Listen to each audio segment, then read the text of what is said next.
Good afternoon, everyone. Kalla here. Welcome to my live stream. Glad you could make it today. So today, it's more Great Ace Attorney. Last time, we figured out how the victim in this not actually a murder case was defrauding the gas company. But that's not what we needed to really figure out. We did also figure out how to find some evidence to try and prove that tea wasn't poisoned. So, yay. Back to investigating now, I believe. And, hi Nick, I am mostly fine today. Some of my muscles are upset at me for the amount of walking I did yesterday. But other than that, I'm fine. How are you?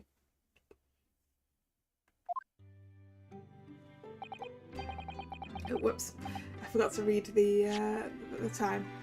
22nd of February, 1:11 PM, Naruhodo's legal consultancy. There you go. Phew, we made it back in one piece. Just. To be perfectly honest, I thought we were finished there for a while. Oh, I know! What a lot of close shaves! There are so many carriages on the streets of London, you were very nearly flattened several times. Wait, we nearly got run over on the way back home. Oh, no, I didn't mean that. Yes, I know. It was a marvellous defence, Naruhodo-san, it really was. I was in awe of you.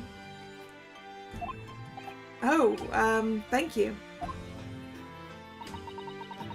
And now that your fervent exploits have won us some more precious investigation time, let's see if we can find some new clues for court tomorrow. Yes, let's do that.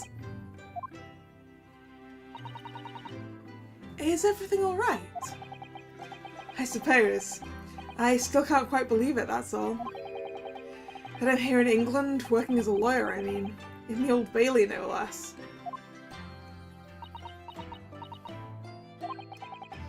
The truth is, it shouldn't be me, should it? It should be him standing in my shoes. It should be Kazuma. It was Kazuma-sama's wish that you follow him to Great Britain and work alongside him. Yes. I mean, I never had the chance to ask him exactly why, but he clearly had a plan. I wouldn't be here today if it wasn't for him. And you're doing wonderfully, Naruhodo-san. I've no doubt that Kazuma-sama would say the exact same if you were here with us. Thank you, Suzato-san. Thank you. Yes, there is more Twisted Wonderland content tomorrow. That's, guess what tomorrow's stream probably is? Alright, let's see what we can talk about with Suzato-san. Today's trial. It was quite a shock earlier today, wasn't it? When the victim himself turned up in court and took the stand. I know! Not only that, but then finding out he was actually a barefaced gas thief as well. Yes, that was certainly a surprise to us all. For a while, it seemed as though everyone had quite forgotten about Soseki-san poisoning the tea. Careful of your phrasing, Suzato-san. He didn't poison anything. And there's more to this Mr. Shamspeare than we yet know, I'm sure of it. Mr. Shamspeare certainly wasn't the noble, upstanding man everyone thought he was at first. What's become of him, actually? I was told that he'd be returning to the hospital ward where he was receiving treatment. Oh, which one is that? Probably the same one that our victim from the last case is in. Let me see. Ah, yes. He's at St. Bartholomew's, or Bart's as Londoners call it. We know that place, don't we? Yes, we visited Miss Green there yesterday. It's the same hospital to which she was taken. Ah, yes. After Soseki-san stabbed her in the back. Careful of your phrasing, Naruhodo-san. He didn't stab anyone. Perhaps we both owe Soseki-san an apology. St. Bartholomew's. Yes, we should probably visit the hospital later. What next, Suzato-san? So, we know that Soseki-san took tea to the victim on the night in question. But as he isn't the culprit, then obviously... Yes, the poison surely wasn't in the tea. But if that's the case, how on earth did the poison get into Mr. Shamspeare's body? I mean, I'm still absolutely certain it's gas fumes, but...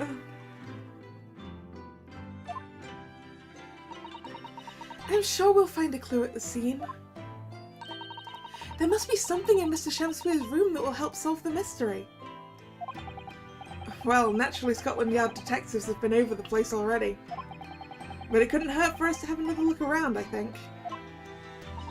Definitely.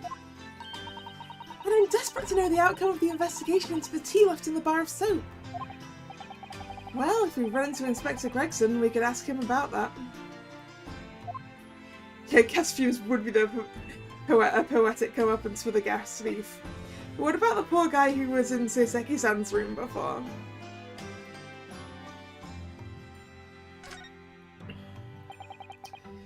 Kazuma Asogi, the best friend I ever had, and a lawyer with such promise. He really saved my bacon in that horrible incident just before we left Japan.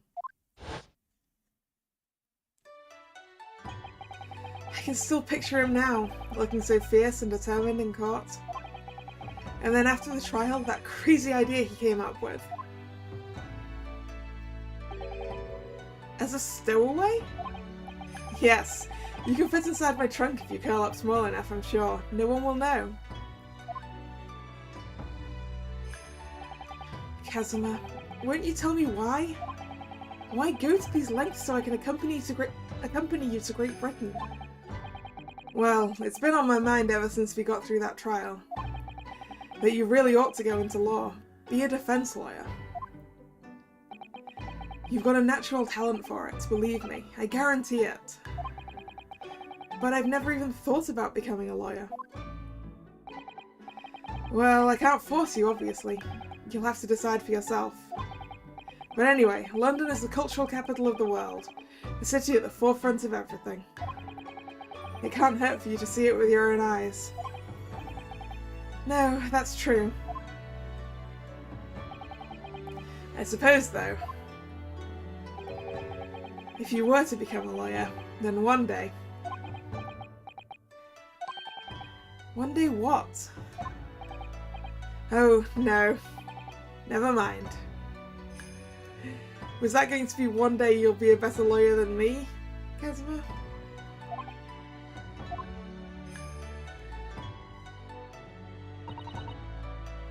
Naruhodo-san? Oh, sorry. I was just thinking about Kazuma. Yes, he's forever in my thoughts too. It's change the Japanese judicial system for the better. That was his dream. And that's why he so desperately wanted to come to Great Britain to study, of course. Yes, that's right, but... Yes? I do wonder if his true intentions lay elsewhere sometimes. I don't know. The thought just takes hold of me every now and then, that's all. Kazuma's true intentions, huh? Naruhodo-san, what do you mean by Kazuma-sama's true intentions? Ooh! Sword. I mean this. His katana? I never expected to inherit the sword after Kazuma passed away, of course. No, I know. It's because I asked you to take it. When I have it at my side in court, I feel as though it gives me courage. Yes. Actually, the night before he died, he told me a little about the sword. Ooh.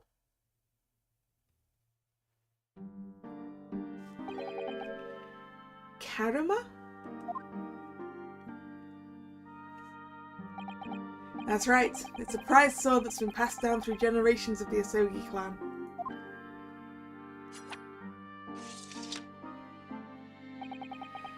A Japanese man's sword is his soul, Ryunosuke. I can't be parted from my katana.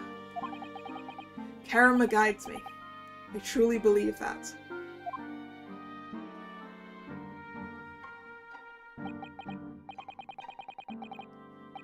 So its name compels its wielder to slice evil in two. Not that you would need much compelling. On that subject, there's something very important that I have to do in Great Britain. Something you have to do? Yes. I'd appreciate you seeing it through with me. Of course I will. Whatever it is, I'll see it through to the end with you. I knew you wouldn't let me down. I wonder what it was, huh? What does he mean by something very important that I have to do? I'd hoped the answer to that question would become apparent when we arrived here, but... as yet I've not found a single clue. I see.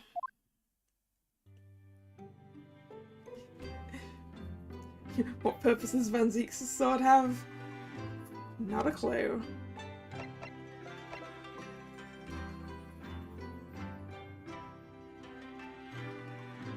Alright, I guess move? Okay. Got a bunch of places we can go. Let's go see Mr. Sholmes. And Iris. Probably mostly Iris. 22nd of February, Sholmes' suite. Oh, Runo and Susie! Hooray, you're back! Hello, Iris. You're in fine spirits as always, I see. I am, and you look immaculately presented as ever, Susie. Oh, you flatter me. Well, you couldn't have come at a better time. I just made a pot of tea. I'll set some cups. Really? Thanks, Iris. But actually, what is that foul smell? Ah, it's Sholmes. It's probably not Sholmes. Ha! The Wanderers return at last. Where on earth have the pair of you been? Court, Sholmes. Court. We've been in court? Oh, for Mr. Mustache's case. That was today, was it? I'm sure I mentioned it only yesterday, Mr. Sholmes. I'm sure you think you did. Ha ha ha ha ha.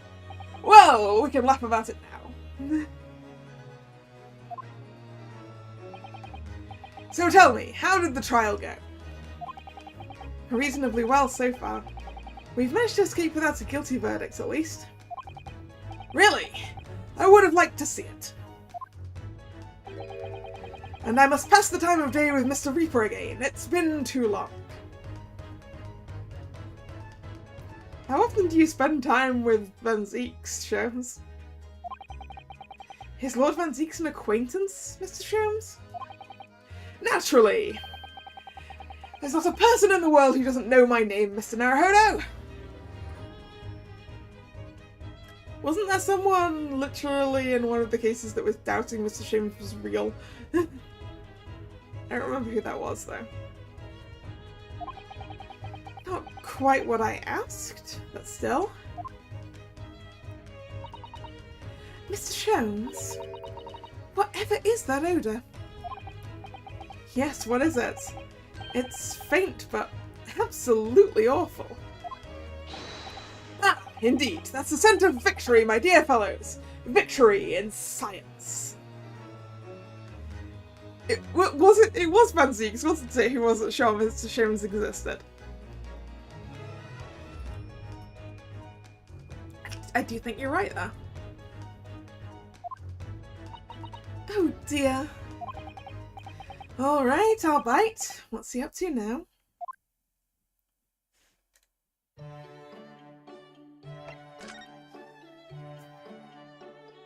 Let's ask about Van Zeeks first. Lord Baroque Van Zeeks, yes. It's an interesting sobriquet? We're going with sobriquet. He has, isn't it? The Reaper of the Bailey. Once the legendary prosecutor has fought for someone's conviction, that person is doomed. Even if he or she is not found guilty by the courts, sooner or later the hapless soul will vanish from the capital. But vanish how exactly? That could just mean leave, right?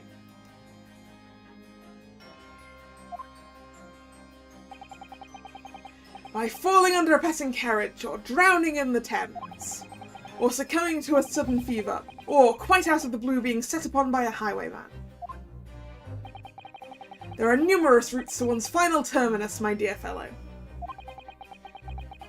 It all seems a little far-fetched, really. Well, on the bright side, Mr. Moustache is fighting fit, for the time being at least. That's not overly reassuring. If the rumours are true, though, the obvious conclusion would surely be that those acquitted are, well, by Lord Van Zeek's own hand. As it happens, Miss Susato, that is quite impossible. Oh? Why? Naturally, the man very quickly came under such suspicion. However, whenever these incidents occurred, the Reaper always had a cast iron alibi. I mean, you can fake an alibi. Really? And so his reign continued. 5 years ago, he vanished from the courts, never to appear as a prosecutor again. That is until you arrived in the country, Mr. Naruhodo. Yes, so I've heard. In fact, it was the very day I arrived, when I was thrust into that trial at the Old Bailey. That bitter fight to the death coincided with the Reaper's resurrection. And really did end bitterly indeed. And here you are, facing Mr. Reaper again. Poor Runo, I don't know if you're just incredibly unlucky. Or incredibly unlikable. Hey! Hey! Iris! I'm likable. A Japanese man arrived and he took it personally. It seems that way, doesn't it? I think it goes deeper than just me. I sense a general loathing. Loathing. Unadulterated loathing. Of all Japanese people.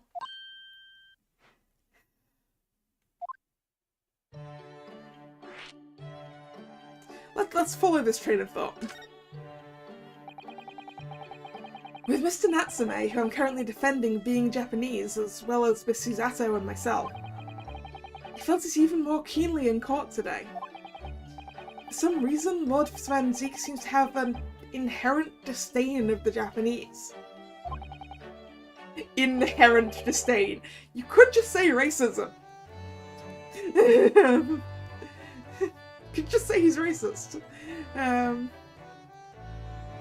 Indeed, it is an interesting observation. Do you know something about it? Do you, Mr. Sholmes?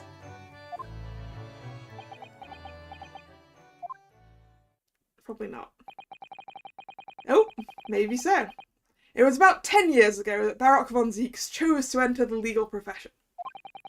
However, before that time, the young man's closest companion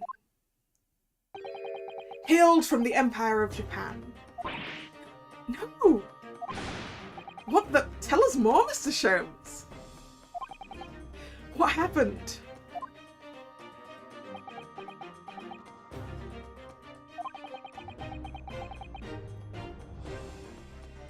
I believe I've made it clear before. I'm unable to tell you anything about the affair. Oh, but...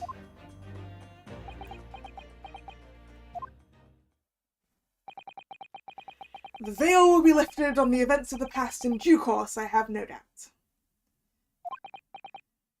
For now, however, it is Mr. Moustache who is most deserving of your attention, I believe. That's true. Yeah, it seems it's just the Japanese he has a problem with. Foul smell.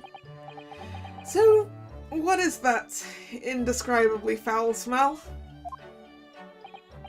Ah, well, most probably this, I would say. Oh, it's all tightly stuffed up in a vial and it still smells awful. What is that? My dear fellow, it is of course my latest invention. Is it a stink bomb, Sholmes? Have you developed a stink bomb? A chemical test that can identify whether or not a tea is genuine at the drop of some tea. Whether a tea is genuine? What would a non-genuine tea be?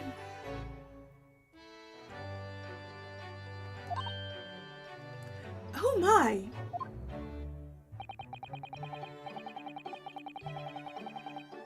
There are some unscrupulous sorts manning the stalls along some of London's less frequented streets. They regularly sell what purports to be high-quality tea, but is in fact merely dyed leaves of drab flavour. Just dyed leaves? Like, not even tea leaves? Or are they still tea leaves? Well, that's certainly unsavoury behaviour. So, when one is presented with what appears to be black tea, one must be careful. Iris.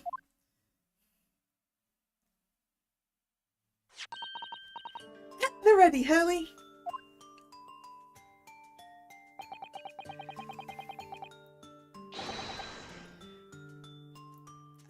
Wait, we're adding a drop of it to the tea, not a drop of tea to it. Let us add a drop of my chemical to this cup of tea here. Do you see what happens? No, not yet, so let's have a look. Oh, it went black. Completely black. It's turned completely black. And what a foul odour it's giving off. Could you even make a tea out of normal leaves? I don't know. I don't really know.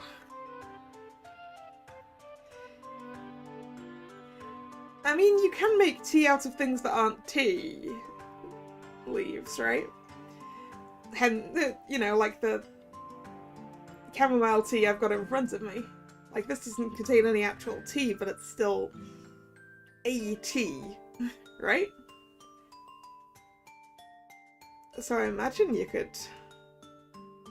I don't know.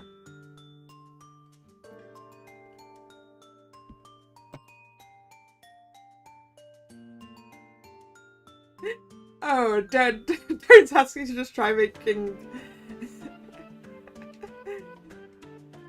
I don't even know how they prepare tea leaves in order to turn them into tea.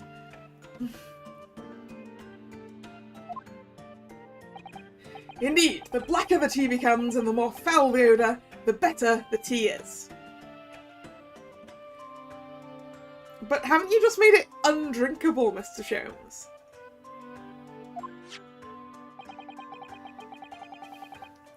It would appear that this cup was a particularly fine Darjeeling. That's very ingenious, but what do you do with that black liquid now? Why, dispose of it, naturally. Surely you wouldn't like to drink it, would you? That does seem to be a rather obvious problem with your new invention, Mr. Sholmes. Yeah, the fact that it makes the tea undrinkable. Hence why this chemical test is merely a test, my dear madame. Right. The point is, we are entering a new era of science. In the world of criminal investigation also. Why do I get the feeling that that tea testing thing is going to be very important for the tea that is involved in this case? Dorian stinks as well, and people like to eat it. Yeah, I suppose. I mean, I guess blue cheese stinks and people eat it. I suppose it depends on the kind of stink, right?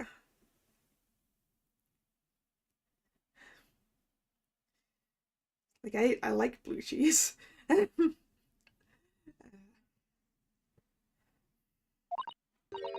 Yes, forensic science!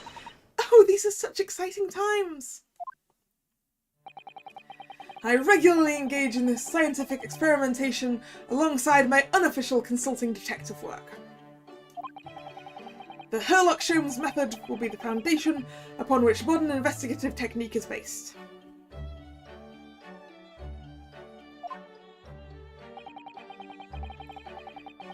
This little tea indicant was a happy byproduct of my ongoing forensic science research. Forensic science?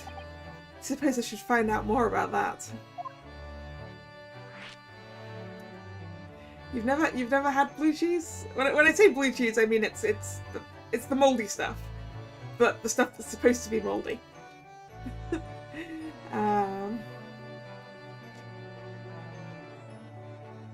It's not necessarily blue. Blue cheese being just a general descriptor.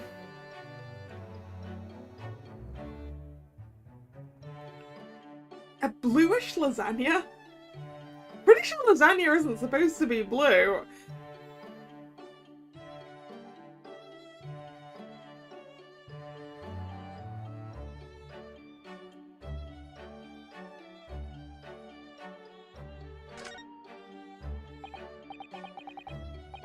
So, your tea test, is that an example of forensic science?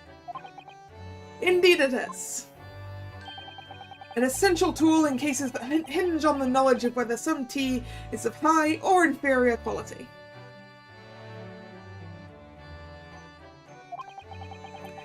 Not a huge number of cases, then. Perhaps a more practical example is required. Fingerprints? Not yet accepted in our courts as evidence, I might add. Really, we are dragging our heels there. Hadn't even heard of them until recently. Which is partly why I undertake research in this field myself, of course. Does that mean you're studying fingerprints, Mr. Sholmes? There are others in that field already, and I abhor the company of inferior minds. No, what I am researching is skin prints. From areas other than the fingerprints, Mr. Sholmes?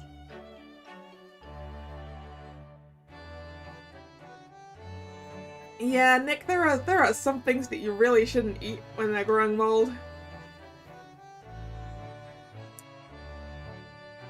Or smell weird.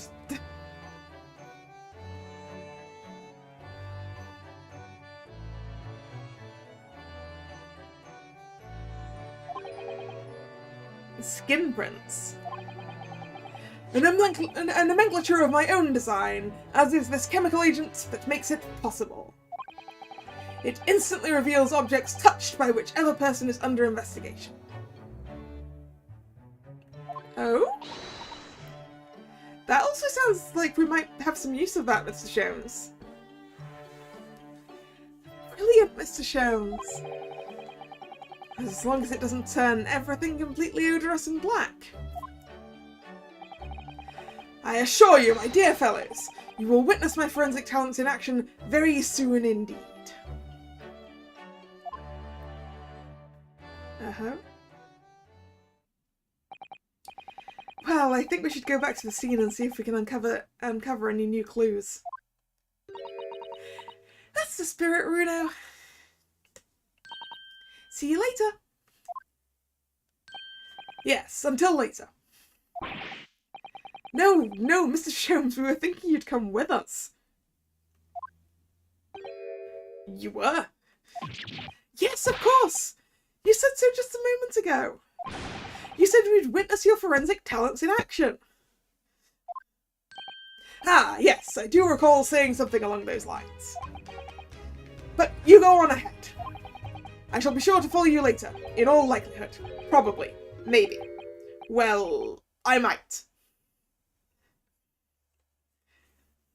The way Sholmes stacks his books disturbs you.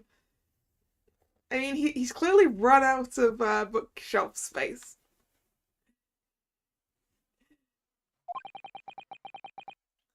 Your commitment astounds me. Oh, thank you, Mr. Sholmes. We'll eagerly await your arrival. Bye-bye, Runo. Bye, Susie.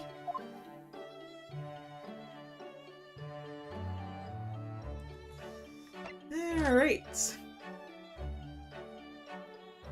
I kind of want to just work my way down the list, so let's go to see Miss Green again then.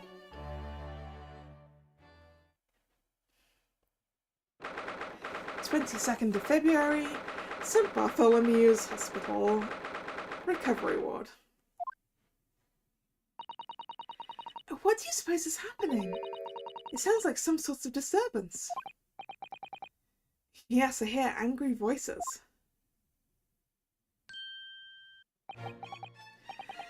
Be not angry, O ample lady. Verily, thou art mistaken. Mistaken my foot! You were looking at my painting! The eye of man hath not heard, the ear of man hath not seen. 'Twas foul indeed, the poison that mustached villain gaveth me. Forgive me, lady. I wish you died from that poison. God of mercy, ample lady, but thou seest I have vigour still. Why is Shamspeare here? Behold my Shamspeare dance!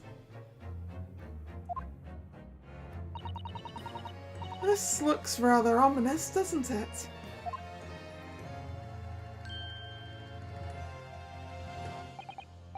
I wasn't going to your room. Ah, lo! 'Tis the lawyer from the land whence riseth the sun. How now? What are you doing here, Mr. Shamspeare? Can't we just kill Shamspeare ourselves to be rid of him? Well, it sounds like Miss Green would be quite happy for us to do that.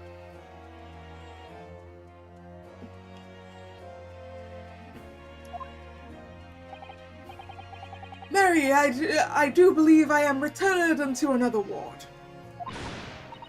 He was looking, that's what he was doing, looking at my terrible work.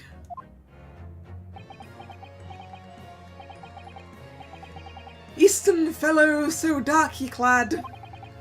Faith, thy work in court this morning was wonderful. I do applaud thee. Oh, well, thank you. But that doesn't mean things will go so wonderfully for you tomorrow, does it? Sir, you seem to have stopped talking all Shakespearean on me. And also broken your prop. Are you mad at me for some reason, sir?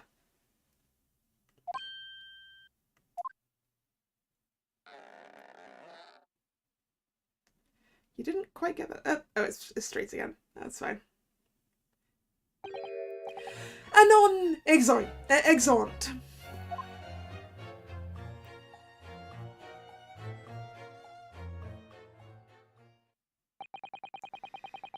Mr. Shamsphere might technically be the victim in this case. Well, there's definitely a lot more to it than that. It's very hard to pin the man down. Alright, Nick, have fun. See you later.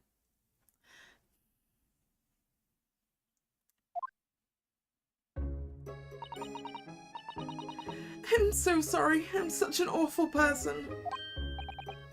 Miss Green, is everything alright?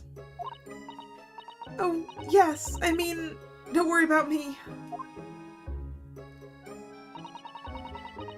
They're about to discharge me, so I must get ready to leave now. Oh, I see. We're delighted that you'll soon be well enough to go home, Miss Green. Oh dear, you're too kind. I don't deserve it.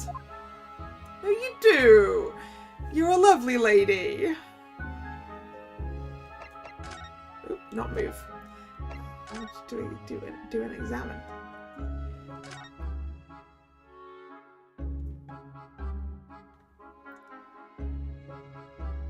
See if there's anything in here I haven't had a good look at.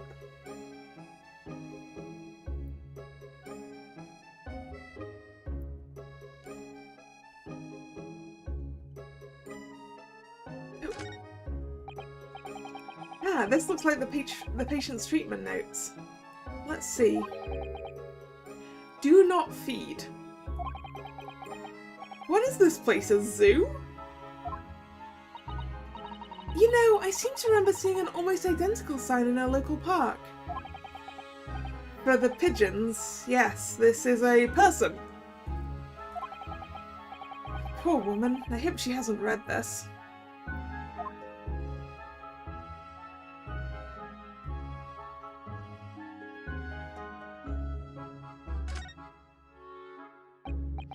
So, are you feeling more like yourself today, Miss Green? I am. Thank you. I mean, people do recover from ordeals like this, don't they? Even people like me. Well, yes. It really was an ordeal, wasn't it? As far as I was concerned, I was just walking along in the snow one evening, minding my own business. And then completely out of the blue, I was struck in the back by a knife and collapsed unconscious for days. Of course, when I finally woke up again yesterday, the whole business had been cleaned up already. What a terrible week it's been for you. Oh, no. I'm sure I'm very lucky, really. I'll look back on this fondly. I don't know about fondly. Really? Anyway, I must be getting my things together now, so I'm ready to be discharged. Oh, yes, of course. Sorry to take up your time when you're obviously busy. She's a lovely little lady, isn't she? Okay, Mr. Shamsphere's room. Let's go investigate the scene of the crime. 22nd of February, Mr. Natsume's lodgings, ground floor. Yeah. Oh, hello again, Inspector Gregson. What are you doing here? Well, we were hoping to have another look around, actually. The lawyer representing the defendant has a right to examine the scene, as I'm sure you're aware. Yeah, I know the score. Oh, yes, one other thing. The soap on the ledge outside the window, did you find it with the tea in it? Yeah, we found it, alright, and there was a small amount of tea in it, as you said. I knew it. It's with the identification section at the yard now, they're looking into it. The results should be available later today. That's wonderful news, thank you.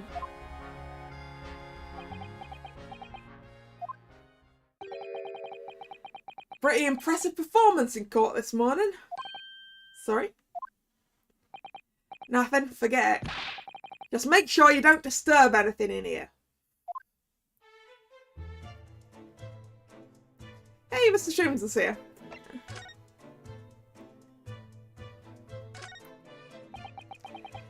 If you ran out of change, you wouldn't even have any light, let alone heat. For the needy, London's winters can be very harsh. That's true, but if you think about it, even the wealthy would find themselves freezing if they ran out of small change. London's winters can be very harsh for the forgetful too, then. Frankly, I'm starting to wonder if Susato-san and I are going to make it to spring. That's true, we don't even have a meter at Baker Street, let alone a gas stove. Look how dark the stain on the floor is underneath the meter there. Yes, from all the water dripping out after the ice coins melted, as you established in court this morning. It's a very large and obvious stain, isn't it? Mr. Shamspeare must have used an awful lot of ice coins, I suppose. It was an ingenious idea, I'll give him that. Yeah, it was very clever.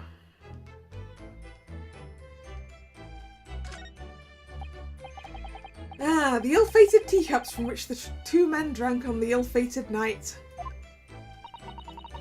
During their heated literary debate, yes. Who's stronger, Romeo or Juliet? It sounds like it was quite a discussion. Now I think of it, I'm sure that the two lovers in the play ended their lives with poison.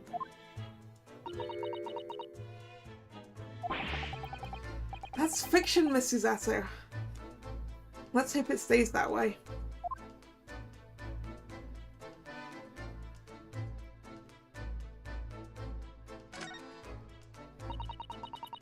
So it turns out that Mr. Shamspeare wasn't eating the soap at all. That's right. The mystery of why he had it on a plate while holding a fork in his hand is solved. Yes, to prise his latest ice coin out of its mould. And in the process he accidentally broke the bar of soap in two. It certainly was hard to imagine, let alone deduce.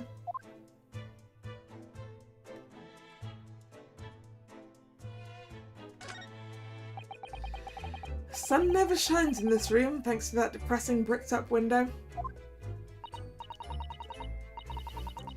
Yet, with enough determination, you can always remove the bricks to set some soap outside, can't you? Now that sounds like a very wise life lesson, Miss Susato. Only if you plan to follow a life of crime, Mr. Naruhodo.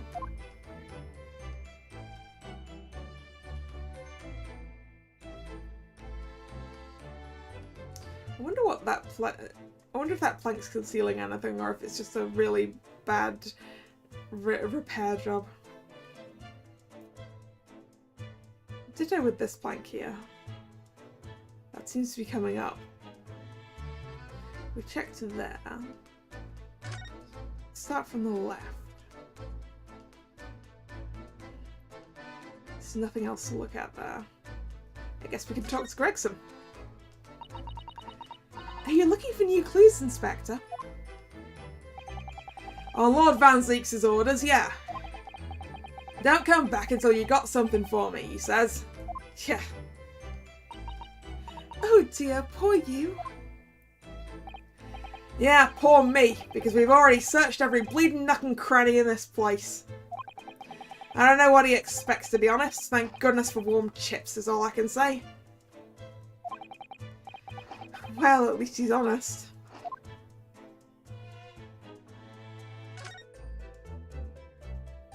And then this side. Is there anything to look at that is not Mr. Sholmes? No. Let's go, Mr. Sholmes. Mr. Sholmes, what are you up to over there? What a question indeed. Was it not your good self who asked me to attend the scene? Oi, what are you doing here, Sholmes? What are you up to over there? What are you doing here?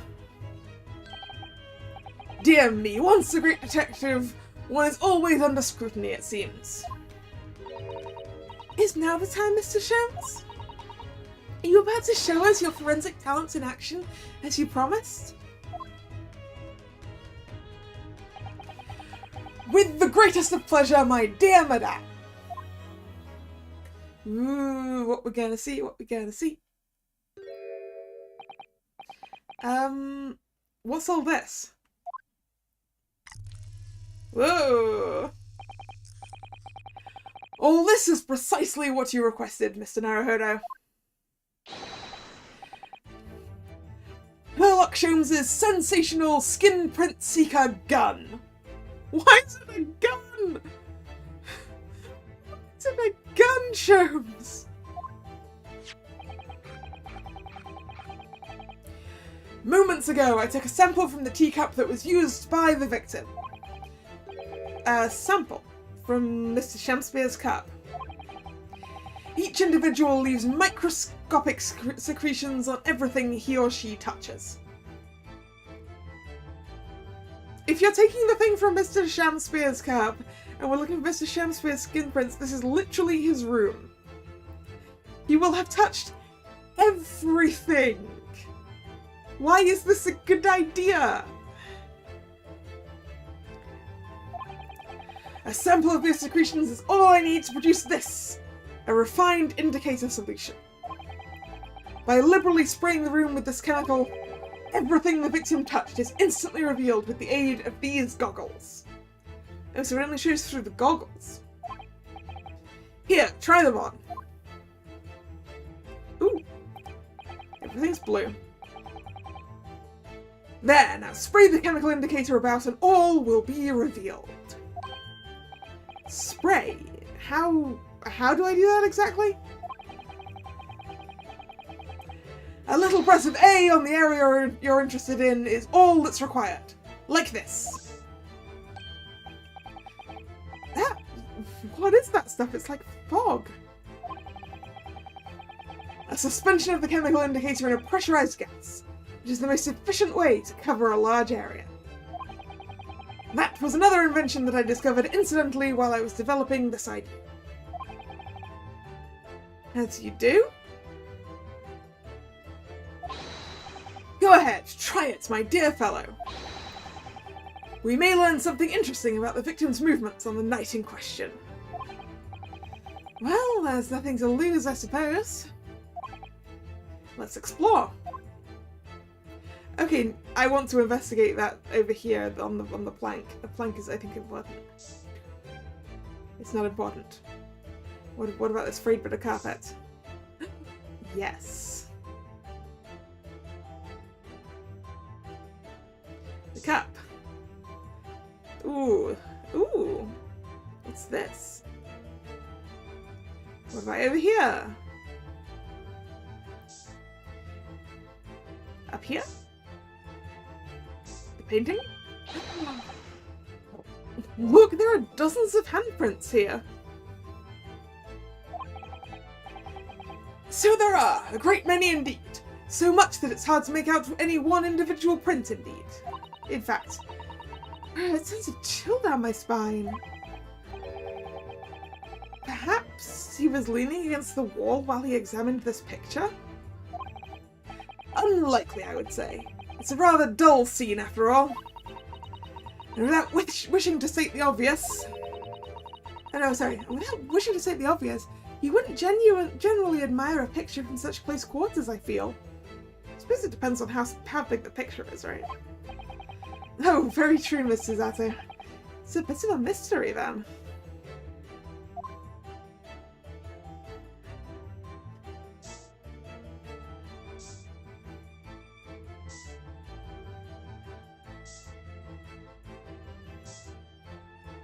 Yep, lots of handprints around the window, as is to be expected. Ooh, what's this?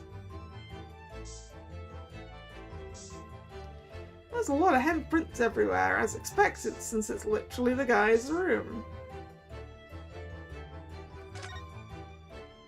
Oh yeah, the floorboard. this here? Ah, yes, interesting. A multitude of the victims' handprints. Why are there so many of them on the floor in this one spot? Because I was right. And the floorboard that's popped up a little bit is important.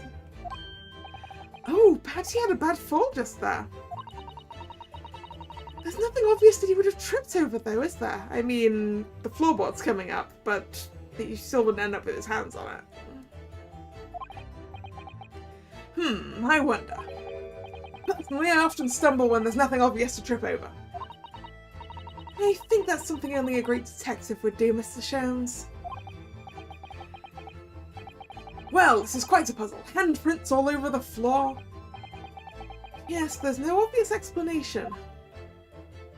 Do I get to investigate these handprint places now? Well, we sprayed Mr. Sholmes' amazing skin print indicator all over this room, didn't we? We did, but there are two places in particular that are of interest, I would say. Yeah, that's a very obvious loose floorboard. The handprints on the floor there, and on the wall by the picture, you mean? Yes, and I think the floor warrants closer investigation. It won't be a moment.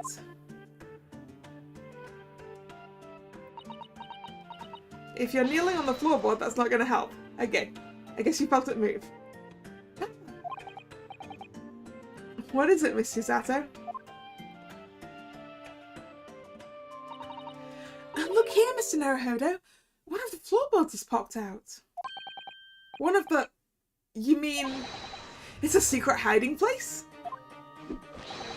Excellent work, Miss Susato. So, what do we have in here? Oi! What are you lot doing? Inspector Gregson. Stand aside right this minute. It's my job to investigate there. No need, Inspector. You can continue to dig into your portion of chips whilst we dig around under the floor. Your fancy talk's putting me off my food anyway, Sholmes. A new bit of evidence is exactly what I need.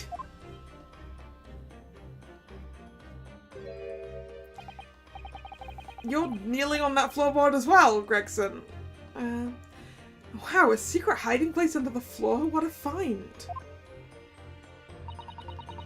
It's not a hiding place you could make use of in Japan. I don't think I could lift a straw tatami mat. No, I know. I've never expected one of these wooden floorboards to move either. It's got me wondering about the wall over there too. Aren't you curious? Oh! I'll investigate at once.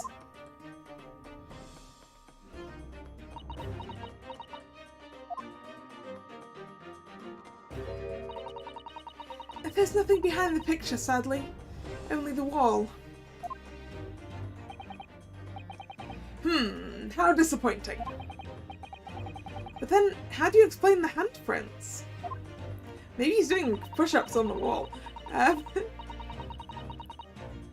can't really think why anyone would have been touching the wall over and over in one place like that. Ooh, camera noises. There you are, a print for you. Is it a print looking through the goggles? Because that would be useful. Yes. A photograph of the handprints on the wall has been entered into the court record. Traces of handprints on the wall discovered using the skin print seeker gun. There are multiple prints on either side of the hanging picture. Oh, thank you very much. His invention can make prints too? Now then. I wonder if Inspector Gregson has found anything under the floor there. I'm desperate to know! Oh, hi! Hey, Gregson. Greggy. What's up? I'd love to know if there's anything hidden underneath that floorboard there. Allow me to ask Gregson now. After all, we're well acquainted. Yeah, he also doesn't like you, but you know. Inspector Gregson, really, it's been too long. What is it, Sholmes? I thought perhaps you might show me what you found there, seeing as we're such good friends. Except you're not. We're not friends. No, I suppose not.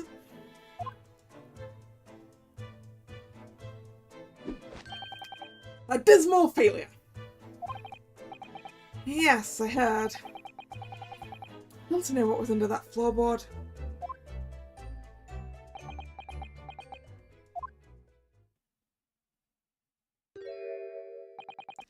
Alright then, fair's fair. What? You did discover the hiding place after all.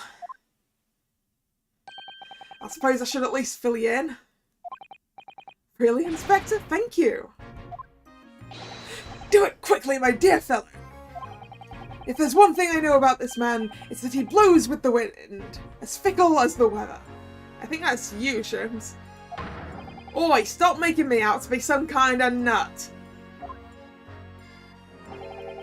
There were 3 items under the floor there, a newspaper clipping, a photographic print, and a tin box. Now what do you want to know?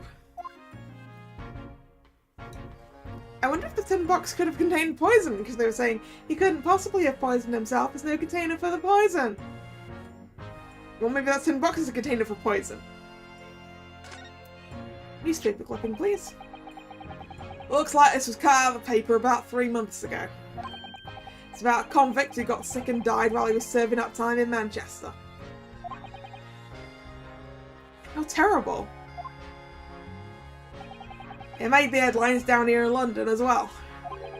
The bloke had been sentenced to death, you see, but nature got him first. Oh my goodness, he'd committed a capital offence? Man by the name of Selden. Nasty piece of work into burglaries and murder. They say the order he'd knocked off was worth about £1,000. And £1,000 back then was a lot more money than that. I mean, even £1,000 is quite a lot of money. But a hoard of treasure, you mean? Jewellery and the like, but he hid it somewhere, and no one knows where. And now he's dead. Papers loved it, of course. £1,000 lost en route to hell. Or some such was the headline. Does it not strike you, though? Why such an article would be so carefully ensconced under the floor? I bet Mr. Shamspeare wanted to know where the jewels were, because Mr. Shamspeare has no money.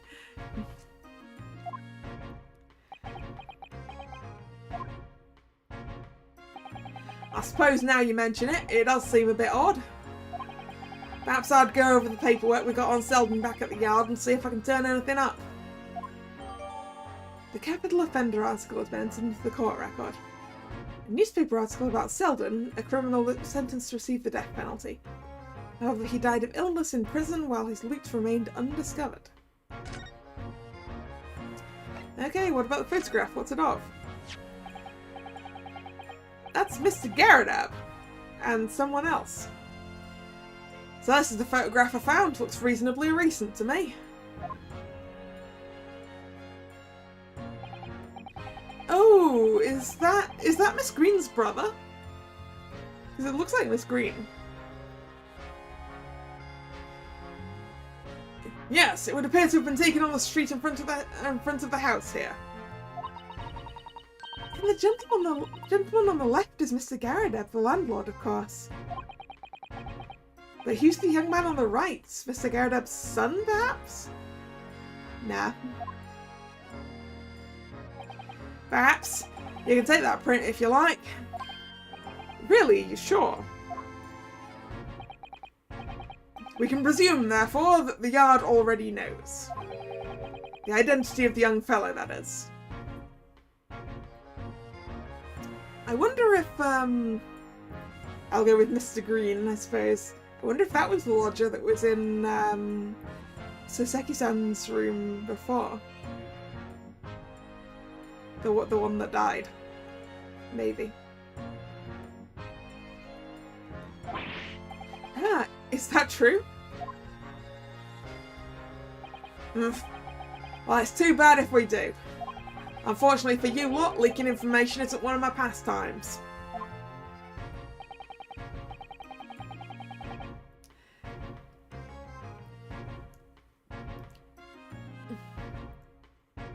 My dear Inspector, if I may be so bold as to point something out. Pastimes of one's leisure, but this is for work. All the more reason I'm not telling ya.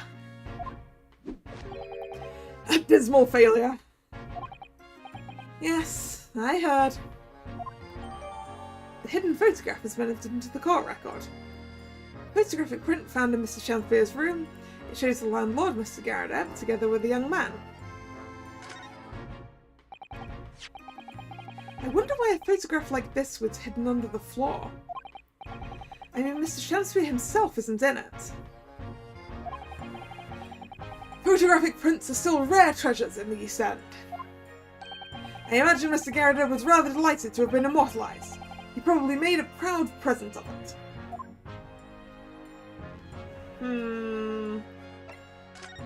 What about the tin box? What does it contain? Nice tin box, looks interesting, doesn't it? Might I suggest, Inspector, that you open it? If you were to find something inside that reveals the truth behind this case, I wouldn't be in the least surprised. Yeah, funnily enough, I've already had a look. It's completely empty. What? Shanspeare, give us a clue, man! You didn't even have the chance to utter a word, Mr. Naruhodo. But anyway, at least we found out what's inside the box. Yeah, it's thin air. It's empty. Rather like how I feel inside. Is there nothing more to this box then? I wonder.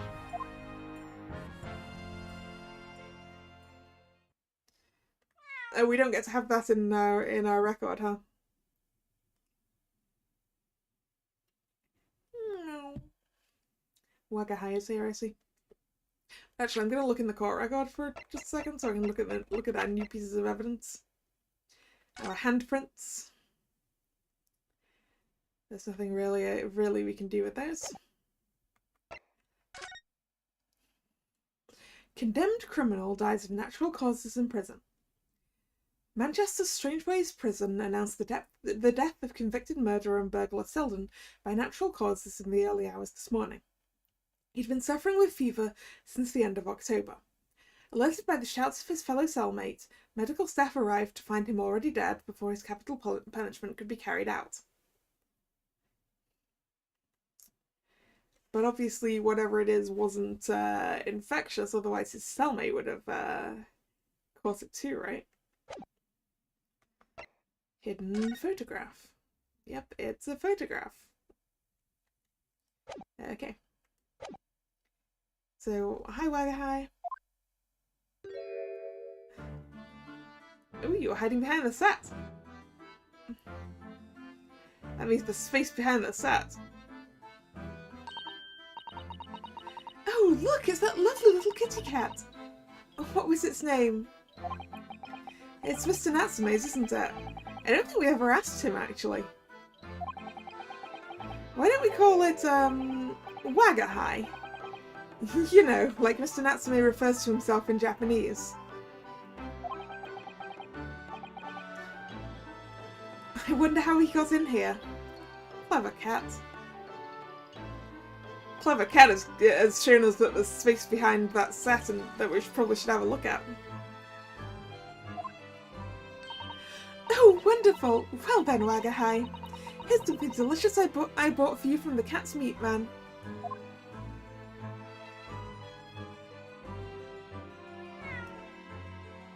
Meow.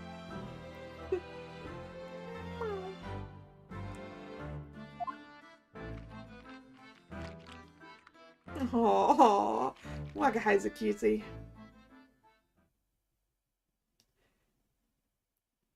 what a happy little wagahay.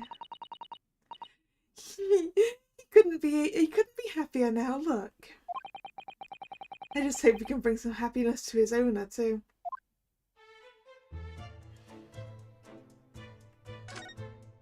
Oh, wagahay, you making biscuits?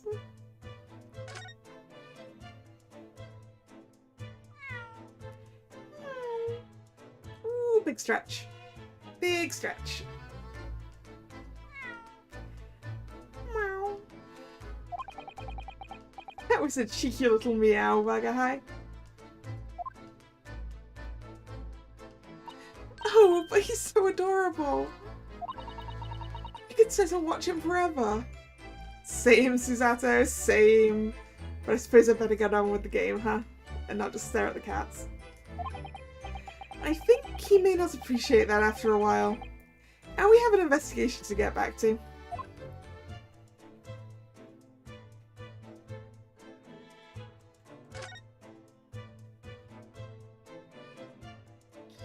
It doesn't look like we can take a look behind there, huh? There's definitely a space behind there. Like the wall goes back. Because I guess this is the chimney, right? It's stuck out into the room. Actually, wait, is it? No, it's flat across here. And then it goes back in behind there, I think. Not sure. We've talked to Gregson. I think that's everything we can look at around here for now. So I think we need to move. Let's go look outside. 22nd of February, Briar Road.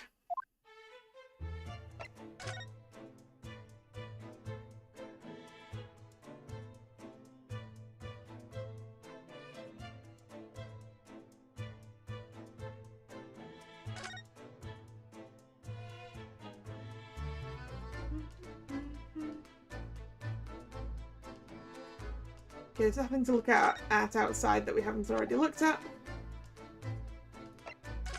In that case, Garadeb's room. So that we can show him that picture, right? Find out who it is. 22nd of February, Mr. and Mrs. Garadeb's room. Mr. Garadeb appears to be out. Oh well. I suppose we'll just have to come back again later. Is there anything to look at? We probably shouldn't poke around in here whilst Mr. Garadeb is out. Okay. Next is the prison to go see Mr. Natsume. – 22nd of February, local prison, cell 9. Oh, Mr. Natsume is back. So he is. Mr. Natsume, hello.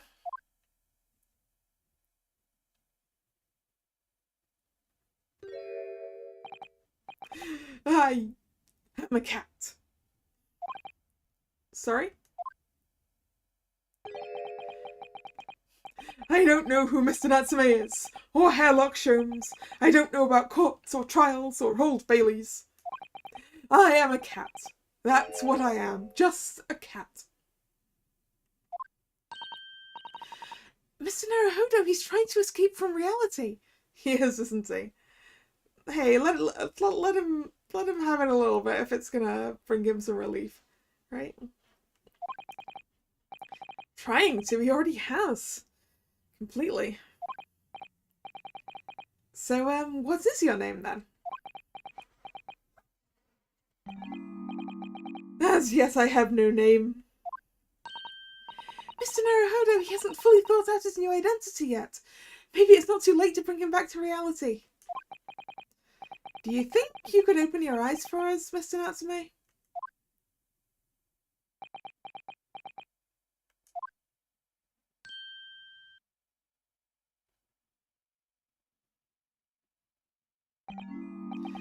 I am not a cat. It worked! He's back in the real world! What's going on? What's going to become of me? No! Don't answer that, it's obvious. My accursed soul is never going to escape this accursed fate. Mr. Natsume, no! This morning's proceedings in court prove that there's hope. Yes, locum student Mr. Naruhodo Esquire was brilliant, but... The Reaper is omnipresent, in court, in my lodgings. Here, there, everywhere. What's he looking straight at me for? I think perhaps there are some things we should discuss. Oh, yes, we must.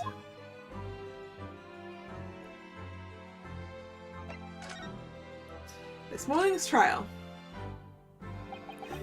In my whole life, have I ever been so moved as I was today? No. Of course, if I cast my mind back, there were perhaps 1 or 2 occasions to move me more.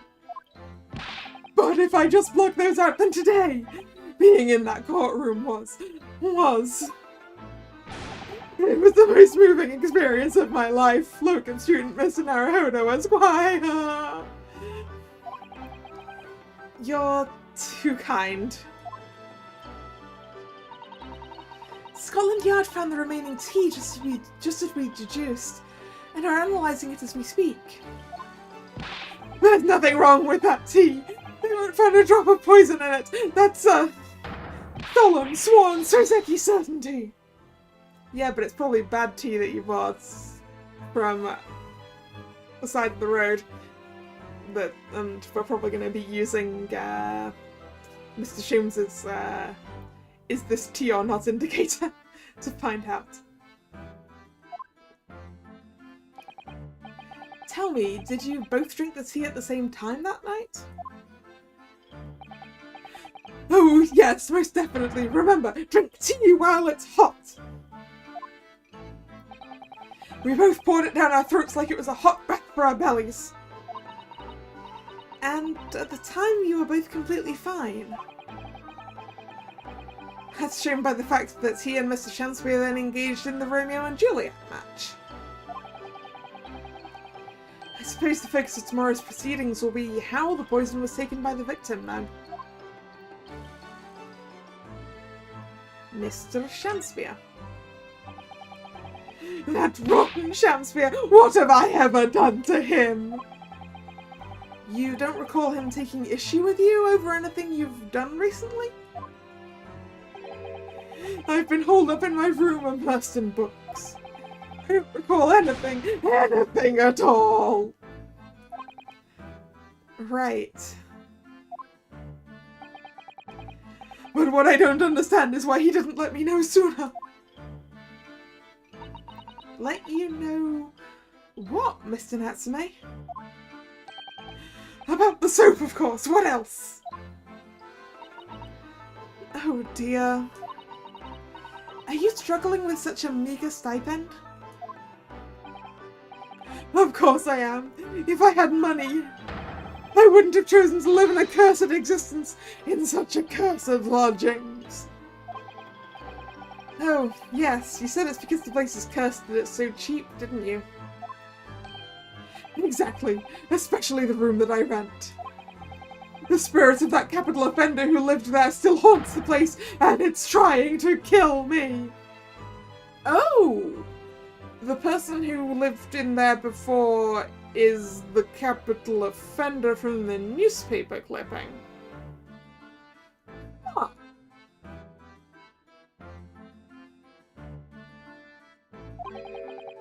Capital offender?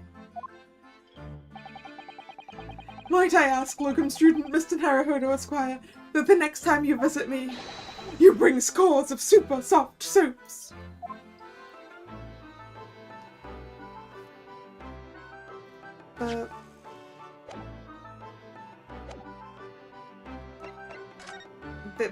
This capital offender?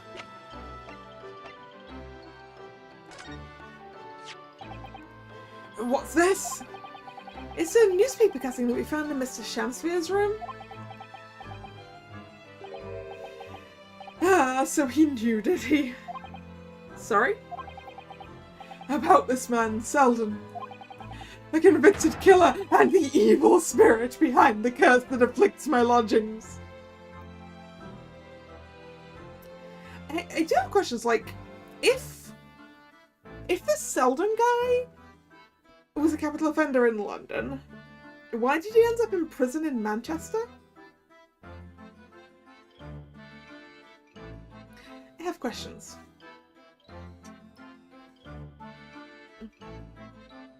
Also, does that mean that Mr. Shamsphere has been looking for the hidden hoard and maybe wants Mr. Natsume out of the way so that he can search his room for the hidden hoard? What? He's already taken one young man's life, and now he's trying to take the life of another, a miserable, mustached, much maligned Japanese man. Mr. Natsume, if you know something, please, you must tell us. Tell us everything you can about this evil spirit.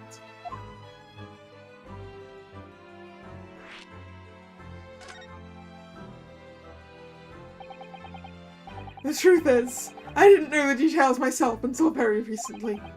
That Selden man was arrested about a year ago now, and at the time he was hiding out in lodgings at Mr. Garrodeb's house.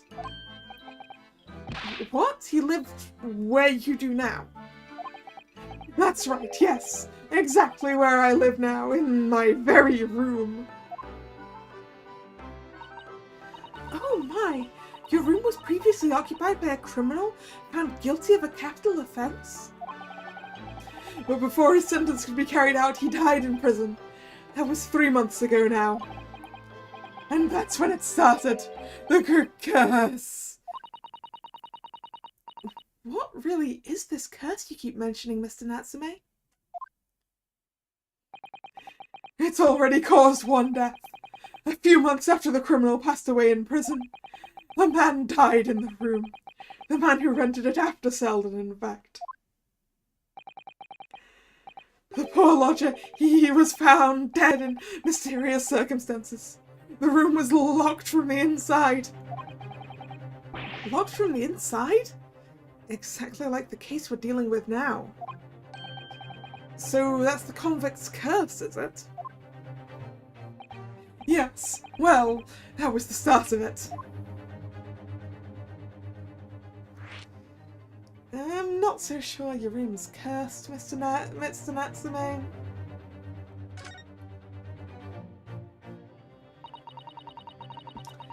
Do you have any idea how the lodger before you passed away, Mr. Natsume? The official cause of death was asphyxia. When they discovered the body, the room was full of gas. Gas? I only found that out after I'd signed the lease. When Mr. Garrodeb came to tell me later, I couldn't stop myself trembling. In fact, if I'd known beforehand, I probably would have been too scared to take the room, which is why Mr. Garrodeb didn't tell you in the first place. Landlord's lease, luckily legal. Lucky for Mr. Garrodeb, maybe. But not so lucky for poor Mr. Natsume. And how you believe this curse is affecting you? Yeah, so if the guy before us fixated on gas, I think that does lend some credence to my theory on the carbon monoxide poisoning. It is. At first, I just felt as though I was being watched. All the time. And then you talked about having nightmares, didn't you? The dead are trying to take me with them. They come for me and try to suffocate me. Just when I'm struggling to breathe, I wake up. And the room is as cold as ice. But why is your room so cold? London winters are too cold to bear without any heating on overnight. But for some reason, even though I light the stove before I climb into bed at night, the pilot light always goes out and the room fills with gas. But that's terrible! That's exactly the same situation as what led to the previous occupant's death. And then there's what happened to Mr. Shakespeare last night when he was mysteriously poisoned. There's clearly more to that incident than can be explained by a curse, though.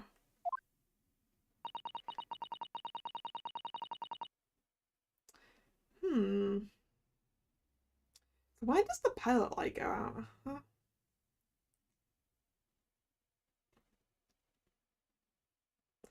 Because I guess it's not a problem with the gas flow if the room fills with gas after it goes out. Whatever can be the cause of all these strange happenings in Mr. Garradeb's rooms?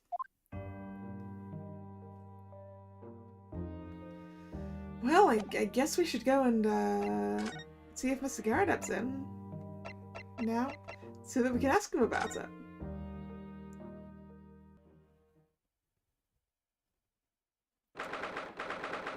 The 22nd of February, Mr. and Mrs. Garradeb's room. Since we've got this, I assume he is. Yes, there's the old fellow. You're here now, Mr. Garradeb. Right, bully business it is for me, you know. Getting out and about. Were you at the Old Bailey by any chance? Naturally. Fate of my lodgings hanging in the balance and all that. Not a trial to miss. The fate of what's already been dubbed your haunted lodgings, yes. Of course, the place has caused quite a stir around the capital on more than one occasion already. As the old haunted lodgings or some such. Ah, well, at least he knows. Makes you wonder what the blazes is going on, don't you know? Wait. Hi, Mr. Sholmes. What are you doing up here? Yes, I'm sure it does. In fact, thinking back to Mr. Natsume's other trial 2 days ago. You were at the Old Bailey then as well, weren't you?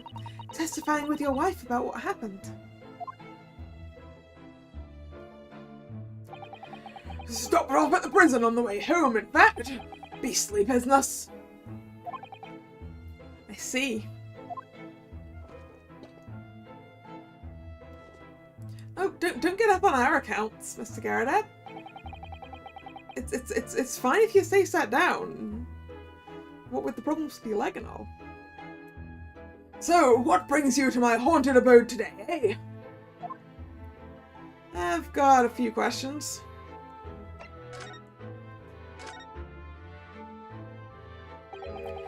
Some fishy fellow from the Far East and a failed actor chap of questionable character, eh? Yes, the house does seem to have become something of a magnet for rum fellows of late. Thanks to that bully curse. The convict's curse, you mean? Ah, heard the stories, have you? Rotten scoundrel was arrested here, then the next chap in the room goes and keels over. Then there was that woman who dropped dead just outside on the street, not to mention the actor yesterday. Actually, neither of those in the last sentence are dead. My next day! Well, can't help but get the collywobbles. Can't help but get the collywobbles, can you? When you say the woman who dropped dead outside on the street, do you mean Miss Green? Because Miss Green, who was stabbed by the knife, and Mr. Shakespeare, who was poisoned last night, both very much alive still. Yes, well, so is that blasted convict's curse, it seems. Personally, I should be quite content with such lodgings. A bath, a toilet, a fireplace, a fascinating history. Why? It sounds like the lap of luxury. I'm not so sure about that. Well, there's no bath or toilet included, and no fireplace either. But you do look out for your tenants, don't you? by watching the rise and fall of the flames in your gas lamps up there. Yes, never hurts to keep an eye on things, in case there are any mishaps or such like. I think you've had your mishap already, sir.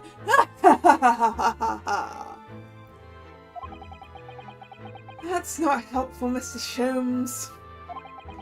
Heaven forgive me, the words just came to my lips.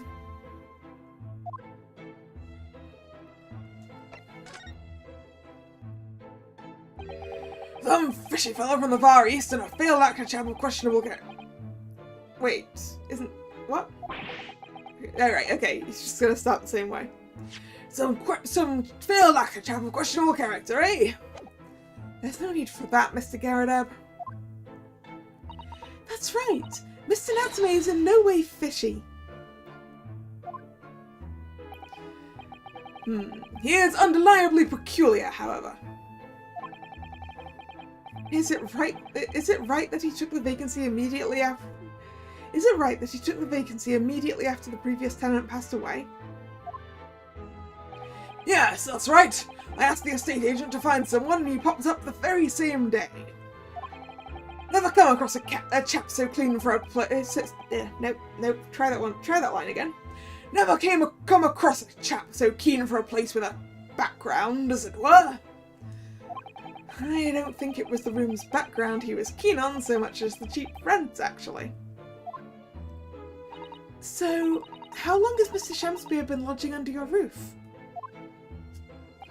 That failed actor chap? Let me see. Oh, of course. Yes, it's been 3 months now, quite sure of it. So right after the guy got arrested, then? Only 3 months? He's quite new here too, then. And to what do you owe your certainty in that regard, Mr. Garradeb, if I might ask? I would assume the paperwork. Well, it was that Selden scoundrel as it happens. Selden? The convict, you mean? Does Selden and Shamspeare have some kind of connection, then?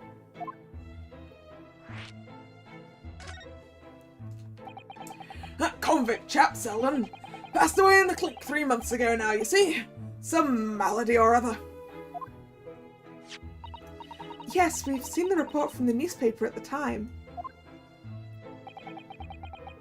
Well, it was only 3 days later that the tragedian showed his face. The actor fellow. Really? Yes, I remember it quite distinctly. 'Tis small, this world we inhabit. Prithee, landlord, hear my request. I, the humble Shamspeare, do desire to take thy room on the middle floor, offered erewhile for rent. Ah, but he didn't get the middle floor, did he? He got the ground floor. I guess he's mad about that. Terribly sorry and whatnot, but that won't be possible. Already have a lodger on the middle floor. Ground floor room's vacant, though. Nothing can be made out of nothing. Let me repeat mine will unto thee. Those curls must be muffling your ears. Room on the middle floor's taken. It's ground floor or nothing. Very well, we have an accord. Glad to hear it. Welcome to Briar Road. Lo, a Shamspeare dance to celebrate. Yeah, he definitely wanted that middle room where the criminal was, so that he could investigate it for stuff. And I bet he's the reason the previous guy in the middle room died or something. And he's trying to get Mr. Natsume kicked out so that he can have another go at that middle room.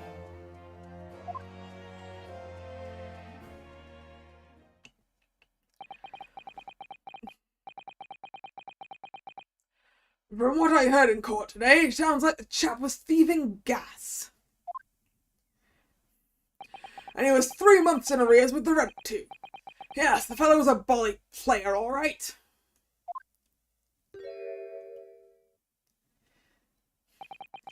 Thank you for your candour, Mr. Garradeb. We are most grateful.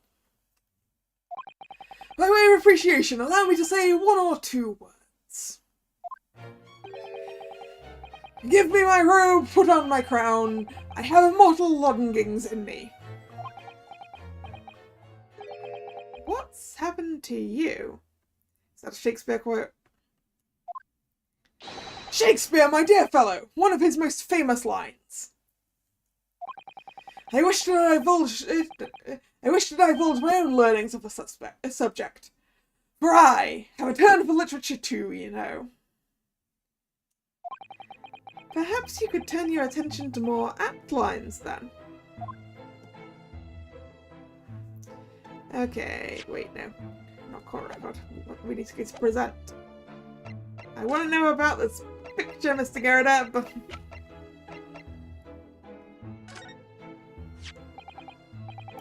Mr. Garrett, could I ask you to look at this photograph? Is that your son who's with you there? No, not at all. He was a lodger here once. Duncan Ross was his name. Oh, I was expecting his name to end with green. Duncan Ross. A street photographer happened to be passing, so I asked him to take a shot. Just for kicks, really. Was he by any chance the lodger before Mr. Natsume? Yes, that's right. Ah, the young gentleman who died in the room in mysterious circumstances. Just what Mr. Mustache was waiting for, one might say. Yes, young Duncan lived in the room at the top of the first flight of stairs before that Japanese chap. Would you mind telling us a little more about him?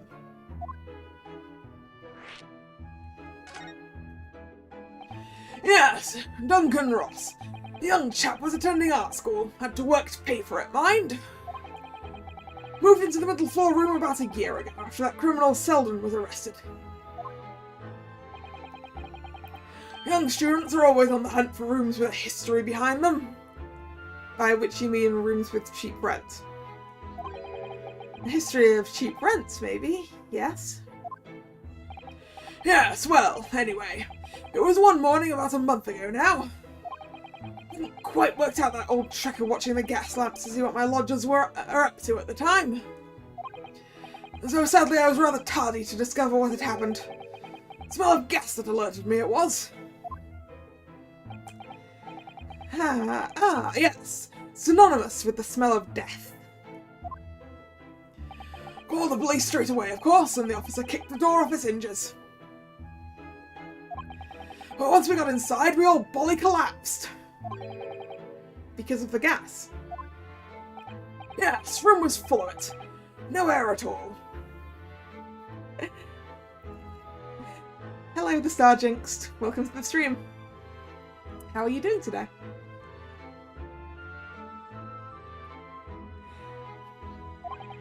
Stove must have gone out while the poor chap was sleeping in his bed. So Mr. Ross suffocated to death. Of course, the police gave me a sound ticking off because the gas pipes were so old and all that. Can't tell you how much it set me back to have the lot replaced all over the house. I'm good too, thank you for asking. Okay, so the gas pipes did get replaced. So gas stuff is probably not Mr. Yaradev's fault. Understood. But even after you had all that work done, Mr. Natsume says the same thing.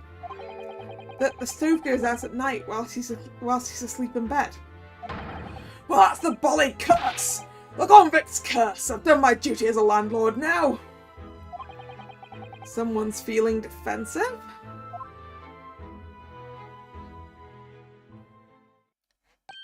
Ah, that reminds me, actually. Yes? About young Duncan. The night before the poor chap perished.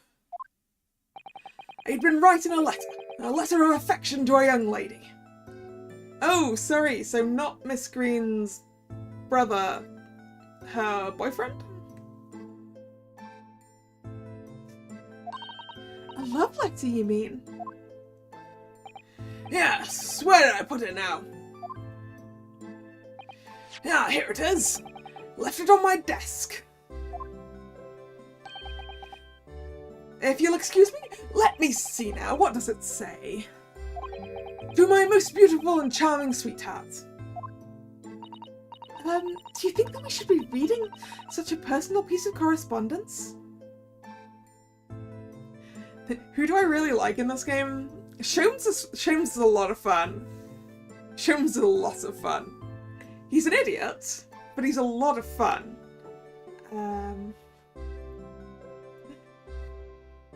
So, probably Sholmes.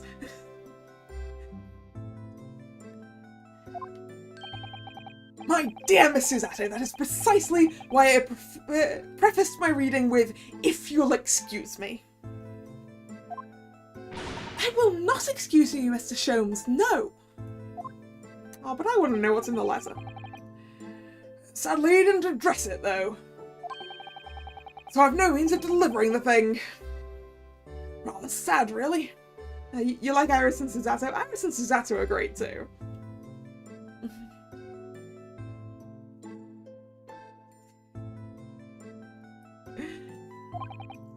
I see. That's going to play on my mind. But really, the identity of Mr. Ross's sweetheart has no bearing on the case. Are we certain? I think we should leave well alone. Yes, I suppose you're right. Indeed, the intended recipient's address is missing. However, there is a name attributed to the man's most beautiful and charming sweetheart. Really? You've been reading it while Susato was telling you not to. Mr. Sholmes, please. I've already had to chastise you about this once. My undying love to you, my colourful darling, Olive Green. I was right that the screen was going to be related to this. Ah, yes.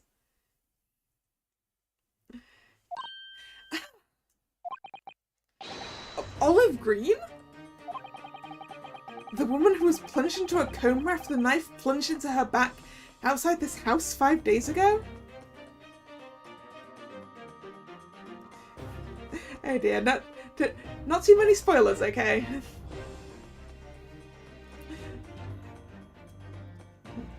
Me.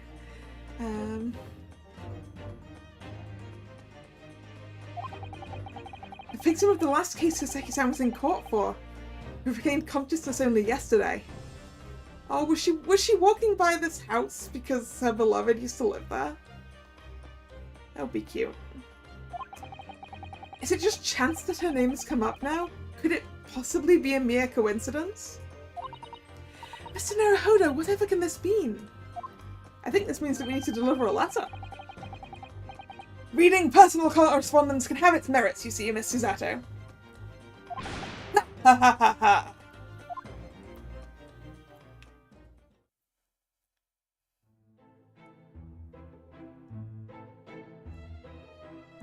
Yeah, so speaking of Mr. Sholmes, I actually went to go see 221B Baker Street yesterday. Took a trip down to London and went to have a look. Which was fun. That's in the statue outside of Baker Street Station.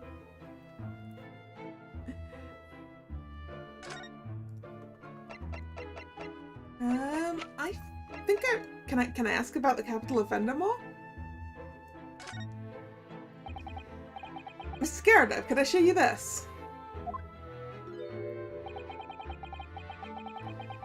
A couple of days, as you can imagine. I'm afraid I'm rather tired.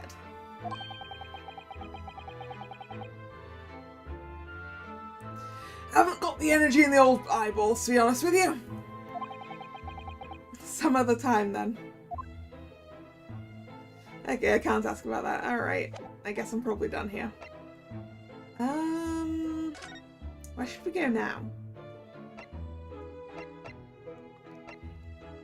Back to Mr. Chanspear's room? Maybe there's something else I can look at? Doesn't look like it. Oh yeah, sorry, we need to go see Miss Green. Of course that's what we need to do. Oh, is she actually here? 22nd of February, St. Bartholomew's Hospital, Recovery Ward.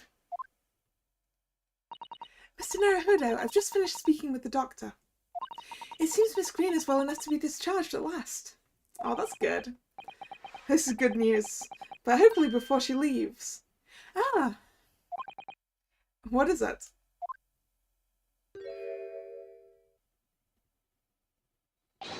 Miss Green!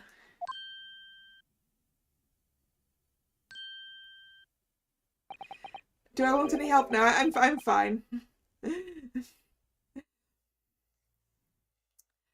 What was that? She clearly just hit something behind her back. One moment. I'll be with you in a jiffy.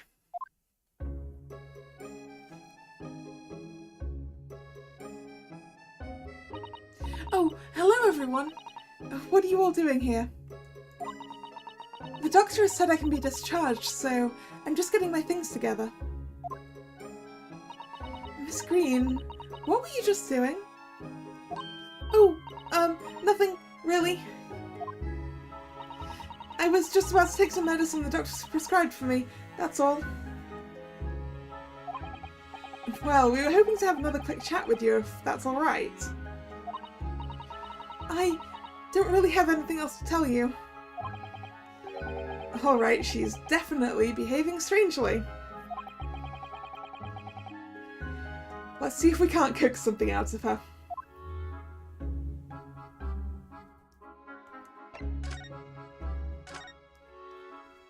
It's wonderful news that you're going to be discharged, Miss try that one again.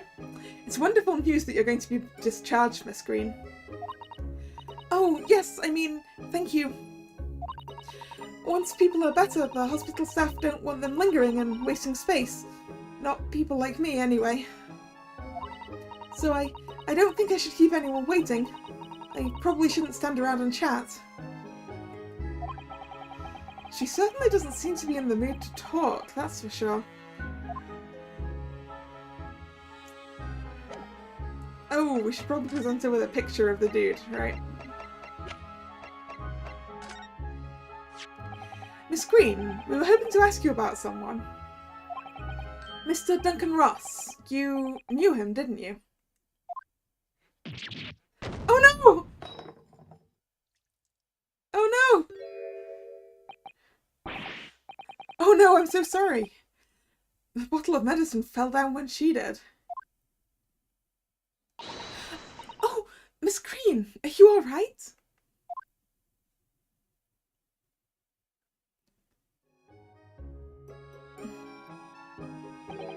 I'm so sorry, I didn't mean to startle you like that.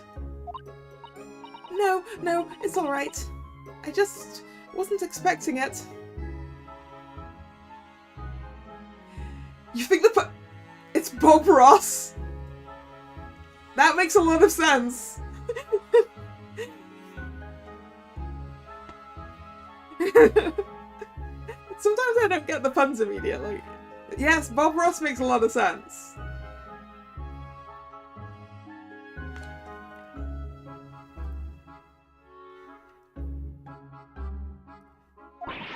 But how did you know about Duncan? Mr. Ross had been writing a letter to you when he passed away. The landlord found it in his room. It was a very personal letter to you.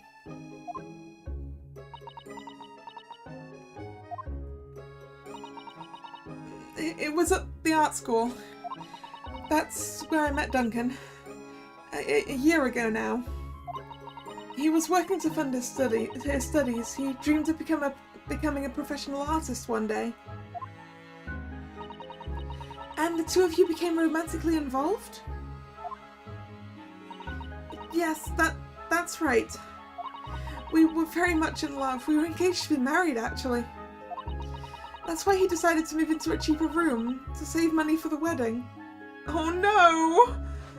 Oh no, the poor guy! Moved into cheaper lodgings to save for the wedding, but the lodgings he moved into ended up Killing him. Yeah, Naruhodo, I am aware that that is, I'm aware that what that means in Japanese.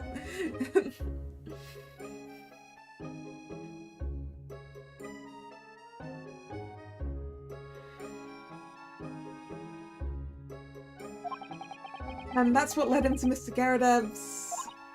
Yes, he told me he'd found the worst but cheapest room in the entire East End. The worst but cheapest room. Oh dear. And then, 1 month ago, that's when it happened. We're so terribly sorry, Miss Green. Well, it's all in the past now, I suppose. Poor Miss Green. She looks desperately sad. I was starting to think that's just her look. But, you know, I guess her fiancé died in mysterious circumstances, so of course she would be sad. But now I see she has every reason to feel the universe is against her. Indeed, yes, I am a weeb.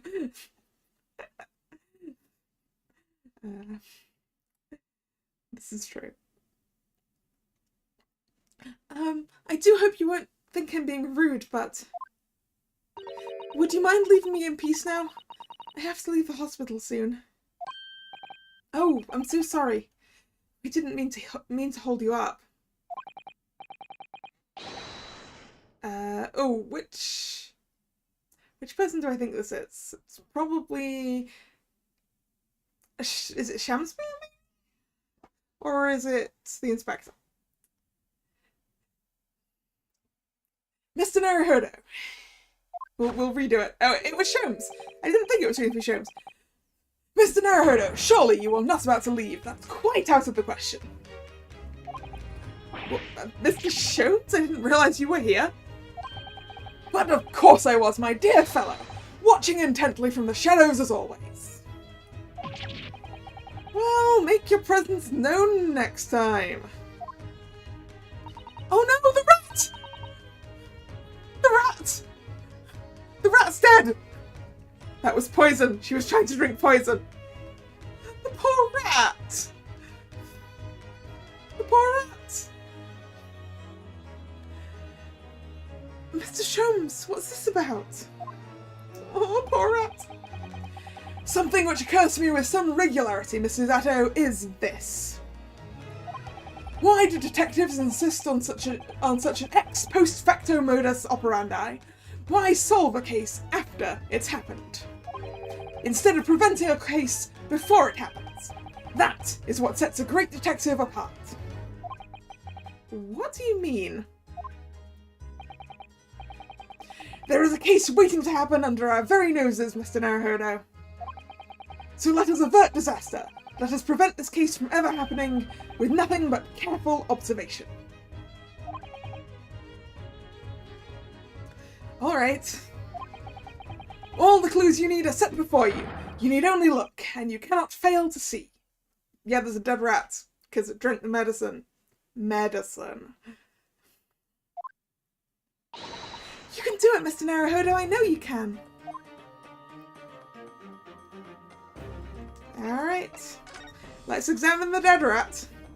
Actually, no, let's examine the piece of paper first. No, the dead rat first. No, dead rat.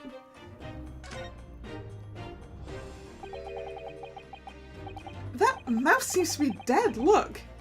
I didn't notice it there before, did you? Well, I noticed the rat there before. Sorry. I keep saying rats, he keeps saying mouse. I'm looking at the size of that thing and that's definitely a rat. I think perhaps it drank the medicine that spilled out of the bottle. But that's the bottle that Miss Green was about to drink from when we arrived. You don't think... Ah, I see you've come to appreciate the true nature of this scene. That of a tragedy about to take place. Yes, I think it's falling into place. Miss Green, the contents of the bottle you had before that has spilt out into the floor. And the poor mouse that drank it has sadly died. It is sadly deceased. Ah! I think it's clear that the bottle must have contained a powerful poison.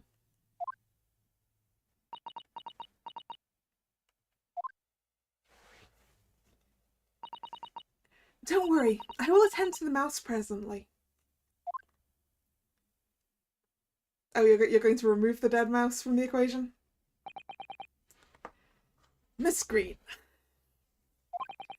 were you intending to go the same way as that rodent? To take your own life?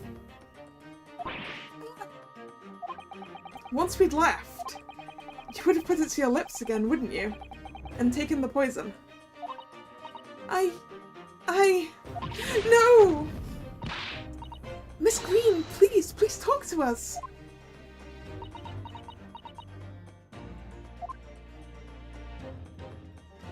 Now I want to look at the paper.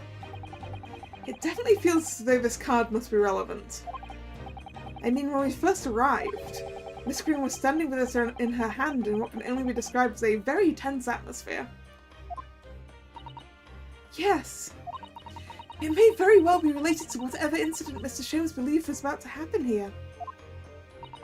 Perhaps we should ask Miss Green about it. Okay, I guess we were supposed to do this in the opposite order.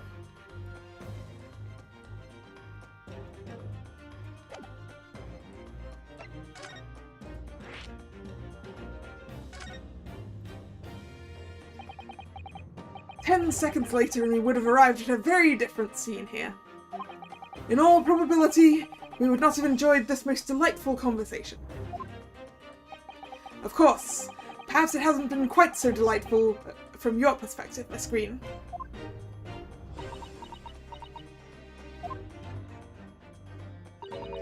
Actually, in a way, now that everything's out in the open, I feel like a weight has been lifted. Tell me, how did you acquire that medicine?" It's related to the card, for sure. "Well, with this being a hospital and all, when the doctor comes to examine me in the mornings, he always leaves the medicine cabinet open for a while, so I snuck out while he wasn't looking." Oh, wow! The doctor is doing a terrible job if he's leaving that medicine cabinet open. That should definitely be secured anytime it's out of his sight. So he snuck this out. I said snuck out, didn't I? "It conspicuously lacks a label. I wonder what it contains. Rat poison?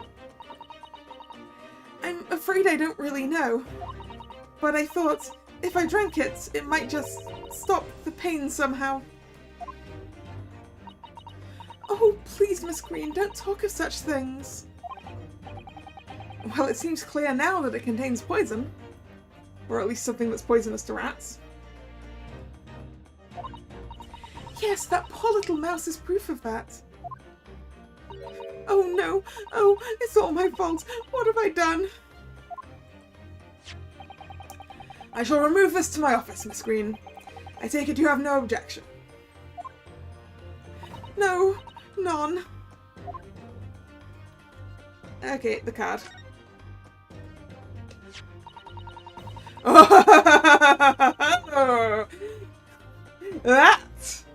That, my friends, is a suspiciously shaped envelope.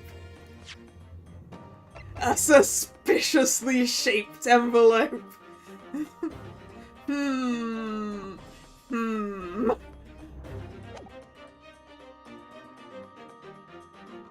Neither the sender's name or address appear to be written on the envelope or the card. It arrived by post at my home the day before the incident that put me in hospital here. I have information regarding the death of Duncan Ross. Come to the Slug and Salad on Briar Road at 5 p.m. on 5 p.m. on 17th. Shouldn't it be on the 17th? The Slug and Salad is obvious. It sounds like a pub, although it might be a restaurant actually. Wait. Slug and Salad sounds familiar.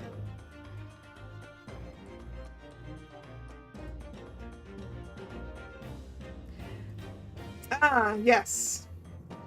There's a restaurant brand called the Slug and Lettuce.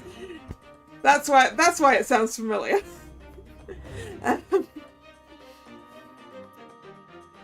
I knew I'd seen something with a similar name to that in the past. Don't tell anybody else about this letter or the meeting. It is a matter of utmost importance.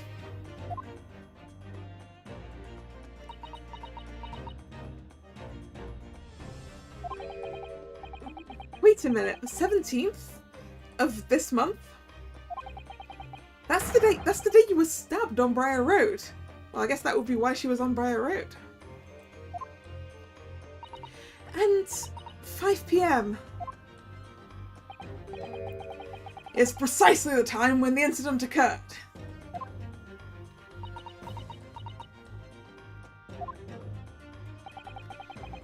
The Slug and Salad, yes. A pub on the northern corner of Briar Road. It is a pub. Briar Road being the street that Mr. Garadev's house is on. Does this mean that... Yes, I'm sure you've guessed. That day when I was struck in the back by the knife, I was actually on my way to the Slug and Salad. Goodness! So that's what you were doing on Briar Road that day. I'm sorry I didn't say anything before. Man, the mysteries and cases just keep piling on top of one another, don't they? I think I really will have to ask you to excuse me now. I've told you everything. Yes, I'm very sorry to have had to drag up such painful memories for you. No, it's fine. Miss Green. Please, promise us you won't try to do anything like that again.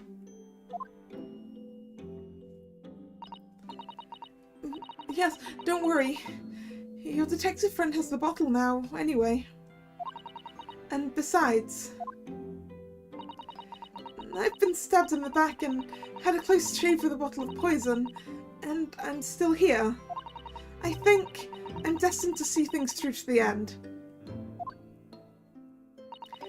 It might sound a little conceited, but, well, that's how all of this has made me feel. I'm happy for you, I think. Leaving the screen and St. Bartholomew's behind, we made our way back to Baker Street with Mr. Shones.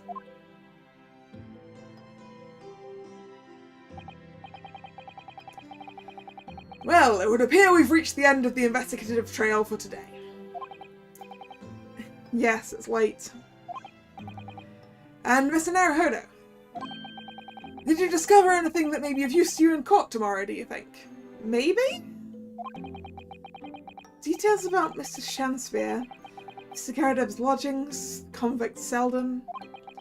There are many facets to this case, and we've yet to see the heart of it, if you ask me. That's my feeling, anyway. I can't help wondering about the results of the analysis.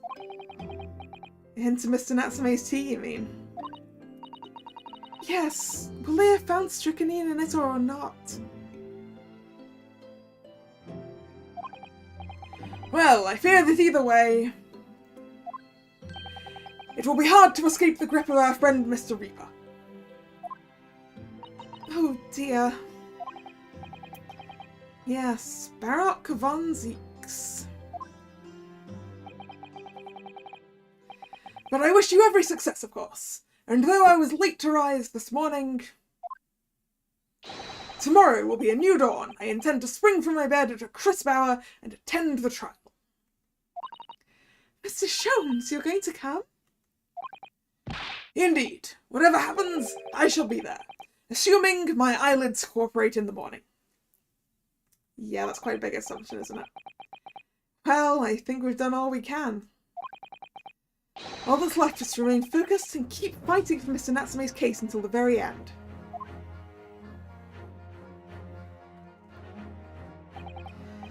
London, the world's most prosperous city.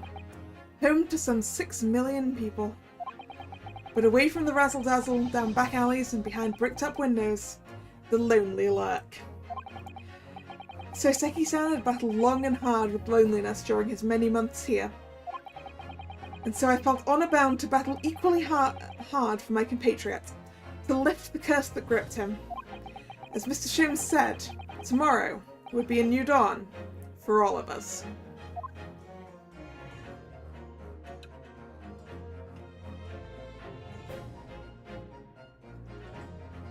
To be continued. To be continued after a short break for me to grab another drink. I will be back.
And I'm back.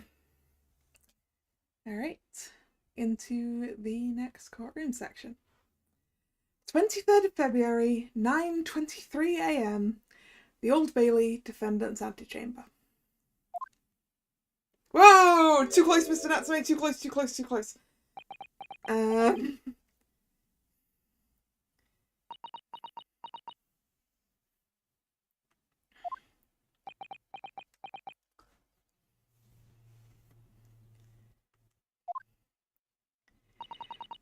This is it then, Mr. Naruhodo.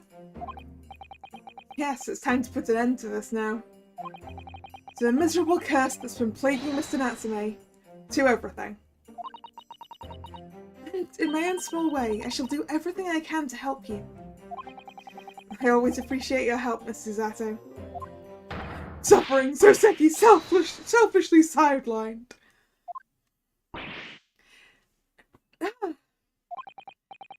Good morning to you too, Mr. Natsume. Good morning, Logan student, Mr. Naruhodo, Esquire. Listen to you two chatting away happily as if the main player of today's trial isn't here. Why would you do that? Why? Oh dear, we didn't mean to cause offense, Mr. Natsume. I thought perhaps because you had your eyes shut so tightly, you were meditating, finding inner calm. It seemed wrong to disturb you. I was waiting. What's the matter, Mr. Natsume? You seem different somehow today. Why, naturally, that's because I have attained spiritual enlightenment. The path of literature, you see, is a journey to discover one's own death. Or such like. That is the sort of morning conversation I was hoping for. That's why I had my eyes shut. I missed the signs, I'm afraid. Somehow. You'll have to forgive me. And you mustn't talk of your path leading you to death, Mr. Natsume. That was just an example. Oh, yes, there it is. Inner calm. You barely came to see me at all yesterday. I was sure you'd abandon me and return to our beautiful long-lost homeland. We've not even been in Great Britain a week yet. Yes, well, anyway. I intend to set everything straight in court today. I'm determined to uncover the truth. I've actually reached an important decision myself. Oh? What sort of decision? I shall fill you in after the trial. This is his decision to go back to Japan, right? Alright. It would seem Mr. Sholmes isn't coming today after all. It's a very clever message, I think. My dear fellows, you must win this battle on your own merits. It's a very clear message, I think, that he's overslept again. The great detective, my arch nemesis. Long may he stay away, if you ask me. Defendant and your legal representative. The trial is about to begin. Make your way into the courtroom immediately. Yes, Mr. Bailiff, sir. Today, once again we face the Reaper. And when the Reaper stands for the prosecution, the defendant's fate is sealed. But I don't believe in that legend any more than I believe in Soseki-san's curse. The truth is hidden here somewhere, and I won't let it escape me. I have to keep believing in my clients and keep fighting to the very end. That's all.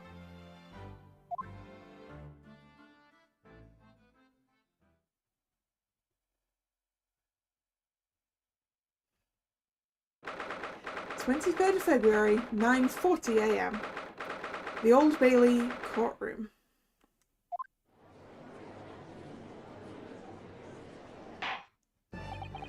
In the name of Her Majesty the Queen, I hereby declare this court to be in session. I call upon the counsels for the prosecution and defense to declare their willingness to proceed. The prosecution is ready. And looking like a vampire again. Yes, the defense is ready. Very good.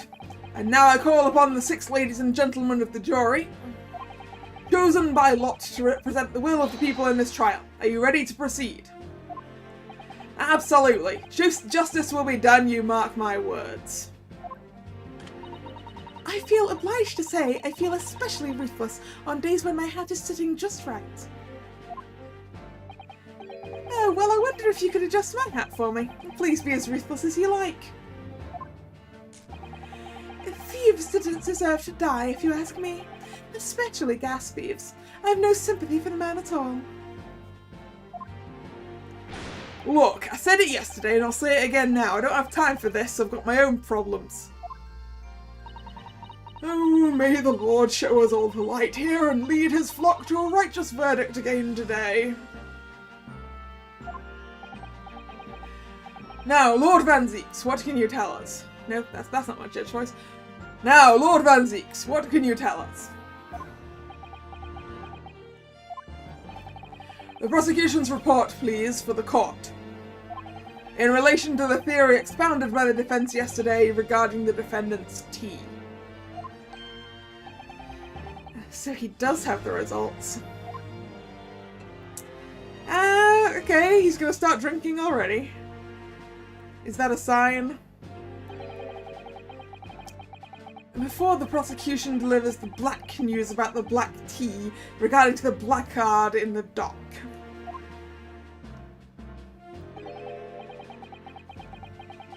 Pray, allow me a moment to savour a liquid of a more sanguine hue.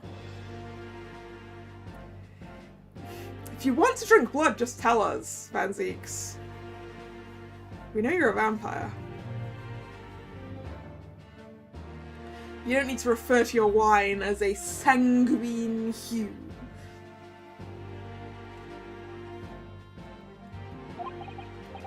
In fact, I'll defer to the good detective for the report. Here's to you, Inspector. Yes, sir. Thank you, sir. As indicated by the defence, we found a bar of soap just outside the victim's window in the snow. And there was indeed a frozen reddish liquid in a little depression on the top of it. Yes, that's the tea. That's what Mr. Natsume brought with him that night. Our brains at the yard analysed it, and yes, you're right, it was tea. And there wasn't a trace of strychnine or any other toxic substance in it. Yes. No poison at all. In other words, the tea that the defendant brought with into the victim's room is innocent. It's in the clear. The tea, that is, I guess. Why are you supposed to think that the tea is innocent? What a revelation!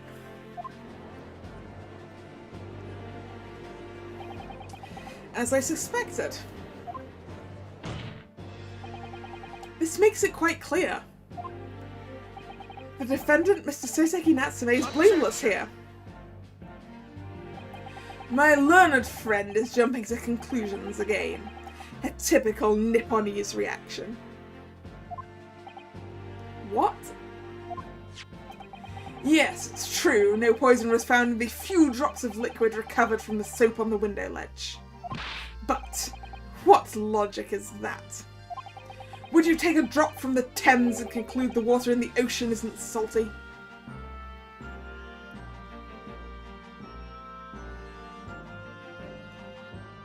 Those are entirely different things, Van Zeeks.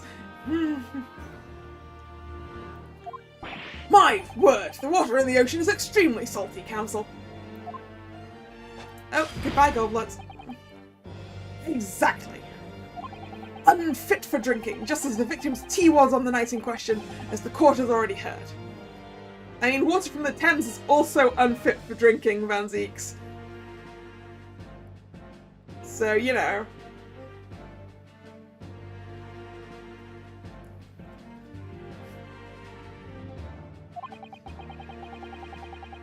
Bitter was the precise word from the lips of Mr. William Shakespeare,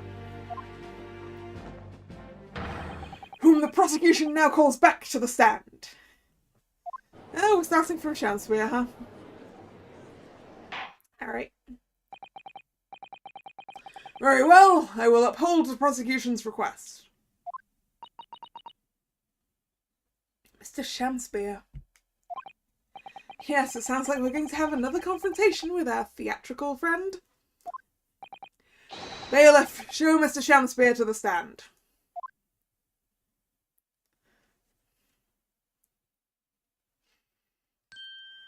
That's such a punchable face. Such a punchable face. Mr. William Shakespeare, the victim of this despicable crime. Oh heaven, oh hell, do you command me to remember?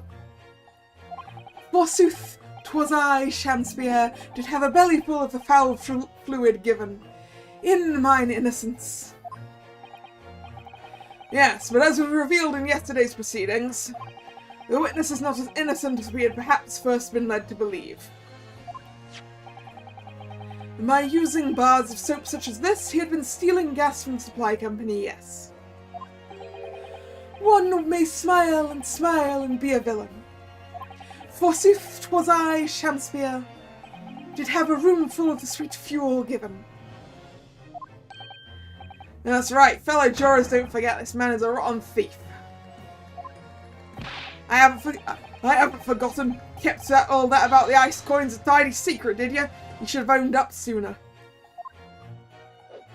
Arrest him, I say! Arrest him at once! And let him feel the sting in my tail. Oh, indeed, by dint of vile and cowardly means have I plotted to further mine own ends, I confess. Thou wouldst not pardon my sins, of that I'm sure. If you acknowledge your wrongdoing, what exactly are you doing here? Cowards die many times before their deaths, and for a coward such as I, death be well deserved, but would it still be a greater, would it that a still greater crime passeth unpunished? For lo, the hairy-faced gentleman of farther east than Verona did contrive to poison me. Actually, I think thou doth contrive to poison him, but you know. Objection! But there was no poison in the tea found in your room. The police have attested to that. What the defense would assert as an inconsistency will be quickly cleared up by the witness's testimony. Is that not so, Mr. Shakespeare? Verily, my liege, I would most gladly speak. Very well. Let the witness testify to explain this inconsistency. Tell the court why it is that the poison apparently entered your body, though none was found in the tea. He's going to accuse the teacup.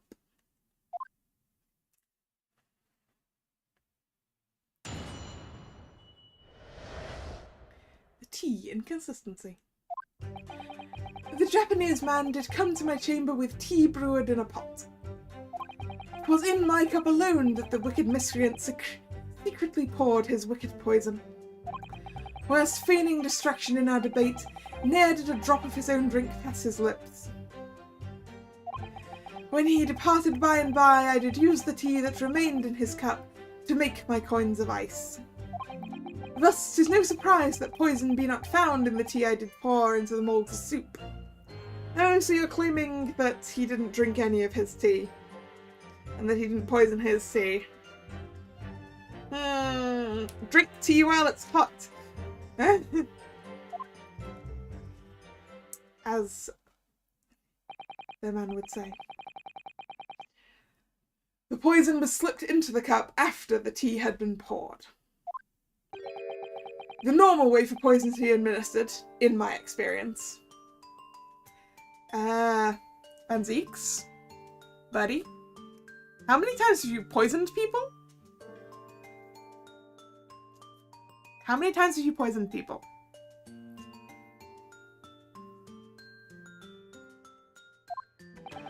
Quite. Otherwise it would be disastrous if the poisoner were to mix up the cups, for instance.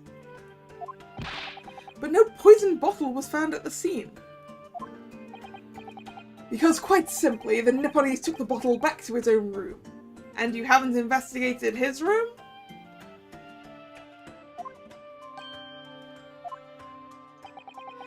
The absence of a vessel containing the poison only becomes problematic when considering suicide. I knew that.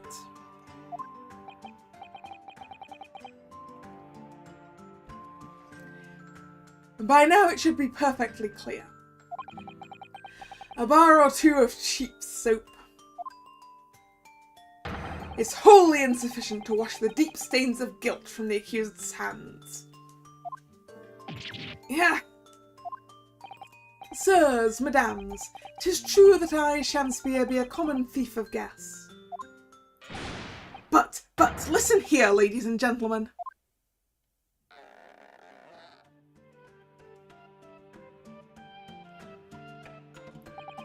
Wherefore would I lie? Verily, I have no cause.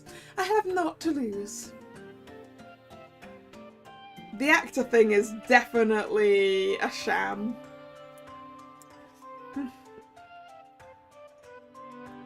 Because he switches out of it when he's mad. Well, I do declare. Thank you for your testimony, witness. Counsel, proceed with the cross-examination. Yes, my lord. Okay, time to press all the things.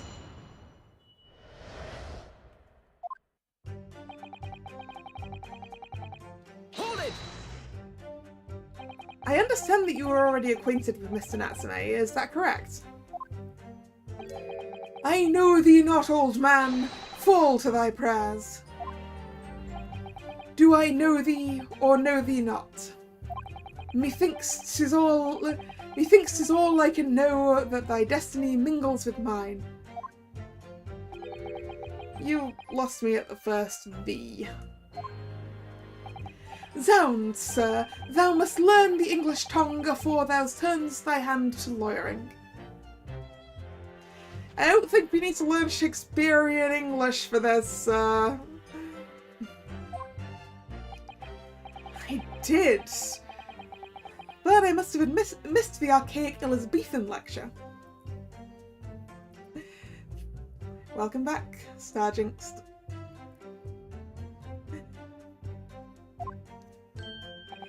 Verily and in truth, 'twas a fine flavoured brew. Though a drop of poison did barb its sweetness, as the thorn doth barb the sweet rose. That, dear friends, be the simple truth. Listen to Mr. Shakespeare. He seems in even better form than he was yesterday. Either that or I'm in worse form.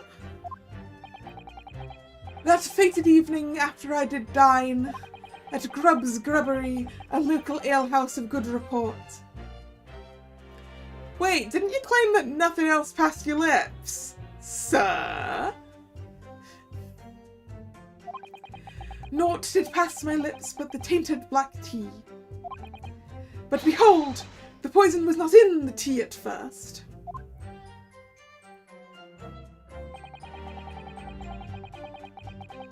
Hold it! Are you saying that you saw the moment when the poison was added to your tea? Because if you did, you're really, really stupid. To have witnessed the act and then drank the tea, thou dost describe the actions of a fool. Exactly.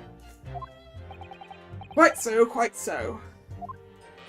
But no one likes going thirsty, do they? Sooner would I die quenched than parched. Would I have the choice? I don't know. Pretty sure if I saw someone sneak something into my drink, I would not touch that drink.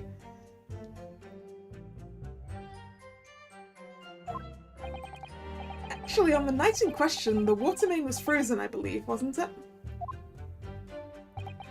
Were it not for the tea, in sooth I would sooner have died frozen than quenched or parched.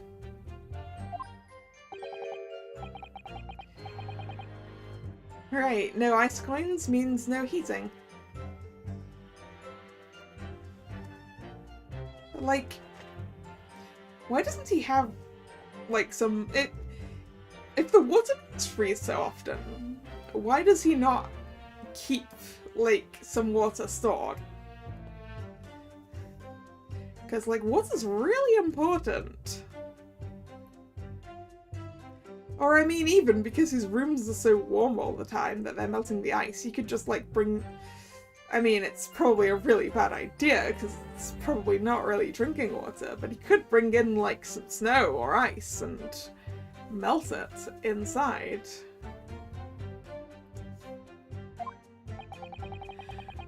The witnesses had more than one brush with death on the night in question, it would seem.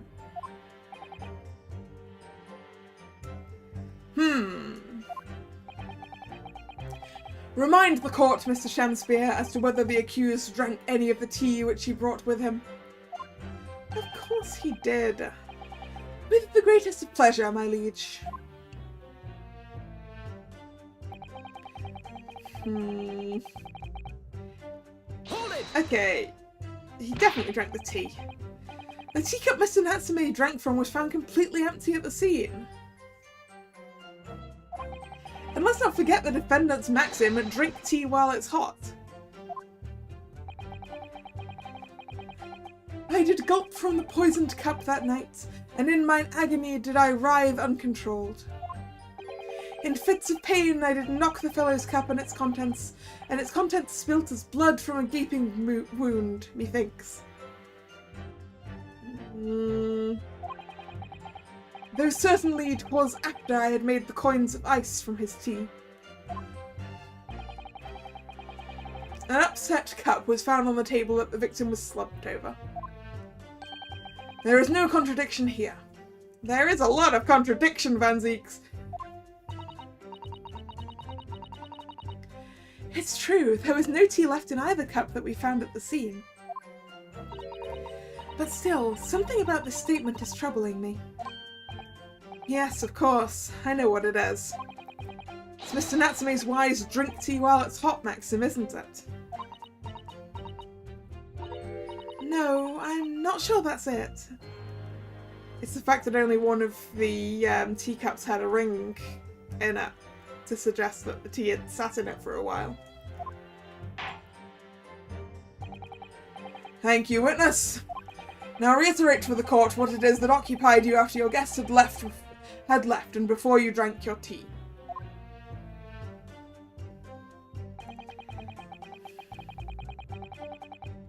Hold it! Yes, so that you could cheat the gas company, in fact. Isn't that right? To cheat or to die, 'tis life's only choice. Yes. Faith, to cheat be the wise choice, and mine occupation is not an ugly one. Prithee, dost thou not see beauty in the simplicity of the ruse? Well, yes. No, I don't, and to be very sure, sir. Once this trial is over, Allant Gas will take you to task over this legal task. I shall not run, I shall not hide. Sooth to say, I have nowhere to run nor to hide. But my lady, what wouldst thou with this pitiful player? Oh, I'll tell you what I'd like to do with you, starting with a shoddy shirt on your back.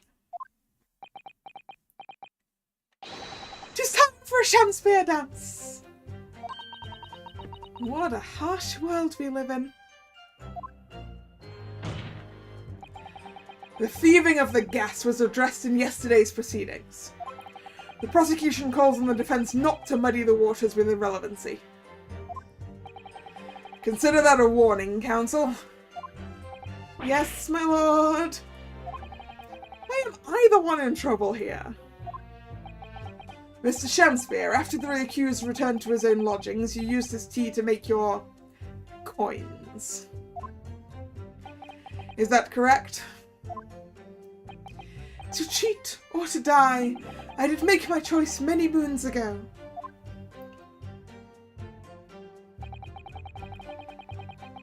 Right. It's this one as well.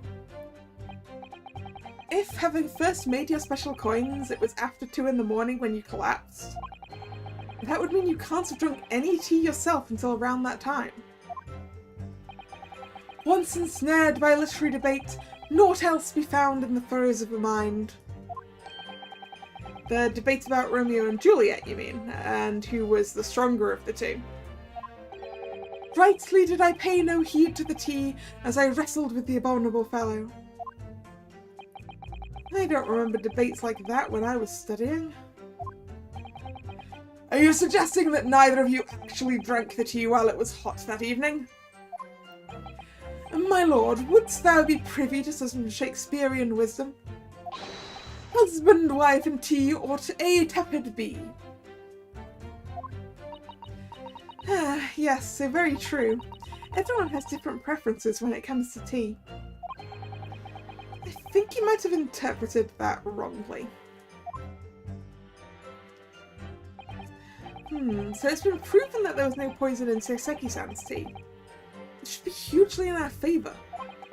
But the atmosphere in this courtroom today... It feels as though everybody is against us, Mr. Naruhodo. It must be the Reaper's poison. I'm afraid that if we don't find a significant flaw in this testimony somewhere, the jury will pounce and find Mr. Natsume guilty. It really feels like we've jumped into the fire here.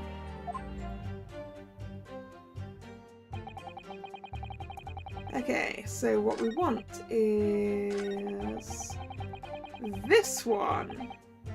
We're going to present the cups on this one. So let's check what else we. Yeah, we don't have the other envelope. Why don't we have that? That's important. Objection. You claim that Mr. Natsume didn't drink a drop of tea on the night in question, but that's impossible. How, Chop Logic? What is this, ye dark-clad fiend?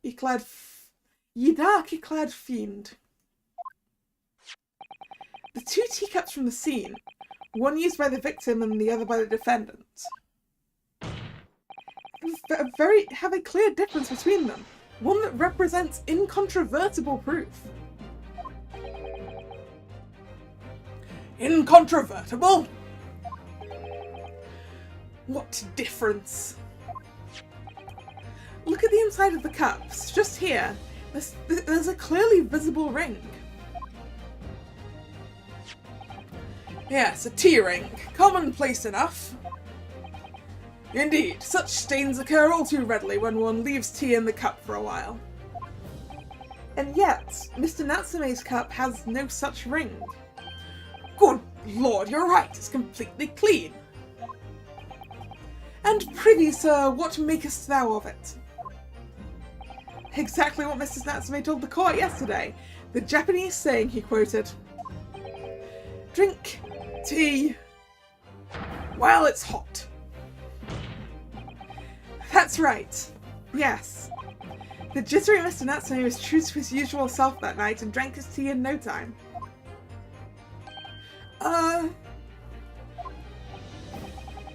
If, as you claim in your testimony, he didn't touch a drop of his tea. A ring would have developed on the inside of his cup as well. After several hours, the tea was left standing. But, in short, Mr. Shamspeare, you clearly lied to the court. Get thee to a nunnery! Objection! Oh, he's actually... When was the last time we saw Van Zieks actually drink anything from his hallowed chalice? As a rule, I fill my hallowed chalice up to 7 times during any one trial. You might want to keep that information to yourself.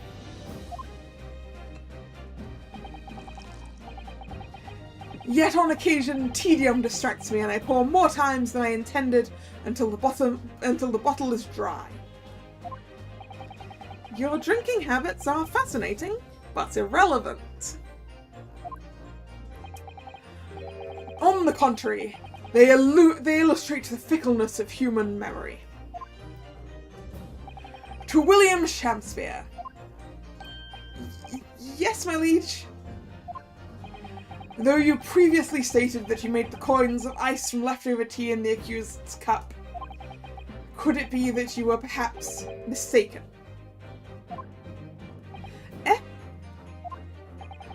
Could it be that, yes, perhaps there was some tea remaining in the small teapots left at the scene? Goodbye, hallowed chalice. A fact that had vanished from your memory until now. Was there even a teapot then? Faith, my liege, thou art a magician. For verily, 'tis as though thou hast seen with thine own eyes that night. What? Forsooth, I was mistook. I did plan to use tea from the Japanese fellow's cup, but lo, when I looked, 'twas empty. And thus did I use the dregs that festered in the teapot, as my liege did suggest. Objection! And you've just suddenly remembered now that you made a mistake before. And are we supposed to believe that? Objection! People's memories are imperfect, my learned friend, which is why we'll rely on evidence instead. But in any case, it makes no difference. The victim's most recent testimony tells us two things of note. Firstly, that the poison was put into the victim's teacup only. And secondly, that this spoilt cup was not the source of the insipid ice coins that had bewitched this court. The prosecution makes a fine summary of the fact. Furthermore, that testimony remains valid and in full support of the established fact. In other words... Goodbye, Cape. The inconsistency claimed by the defense simply does not exist. No! What does this mean, then? I do declare it means there's no issue with the gas thief's testimony. Apart from the bit about the thieving gas, obviously. My lords, ladies, and gentlemen of the jury, I do solemnly swear, after I did dine at Grubb's Grubbery Ale House that night, naught did pass my lips but the black tea given me by the Japanese, whose back be stooped as low as death. And on what did you dine, sir? Why, I did partake of my favourites, a broth as wouldst be called soup, and a leaf as wouldst be called salad. As insalubrious a menu as the establishment where it was served. But you gods will give us some faults to make us men. Willingly would I suffer what punishment 'tis seen fit to serve a wicked thief of gas, but I pray ye, wise and noble fellows, ne'er forget the simple truth. That be one thing, and this be another.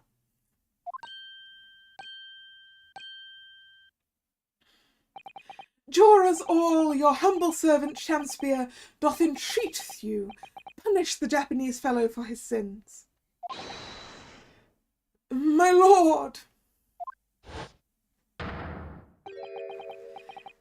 My lord, if I may speak, my lord. Yes, Mr. Foreman. I believe we may have been duped by that rotten defence lawyer. By me? I do declare you might be right. We all know that waif there was making coins of ice to keep himself warm. Well, this lawyer lad says if he's stealing gas, he deserves a dose of poison, eh? He's been leading us up the garden path, that's what he's been doing. I've really never said anything like that. Well, what we've just heard from the victim here has opened our eyes again. We've reached a decision this time, and we won't be swayed from it. I think you will be swayed from it. The court acknowledges the position of the jury foreman, and will duly hear the jury's findings. What? No! You can't yet. Ladies and gentlemen of the jury, you will state your decisions now. Guilty! Guilty. Guilty. Guilty. Guilty. Guilty. Time to change the jury's minds again. Let's go. Summation examination number 2. I hereby declare the jury to be in one accord. Oh, happy day. How is this happening? My lord, the defense asserts its right to carry out an examination examination. Very well, the court upholds the defense's right. Typical. My learned friend is unable to accept the obvious truth. This trial will therefore enter its second summation examination immediately. Jurors, the court calls upon each of you to state the grounds on which you find the defendant guilty of the crime of which he is charged.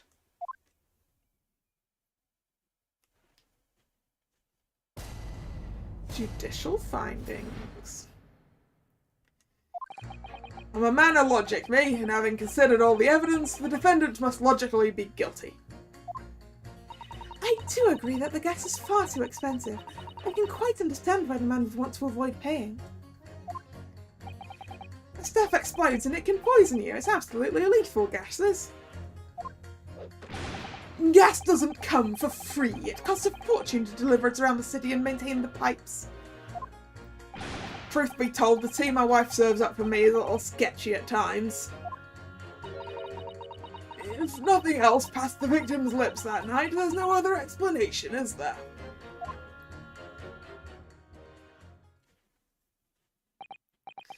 I do feel that perhaps personal opinion about gas and its supply has influenced decisions somewhat.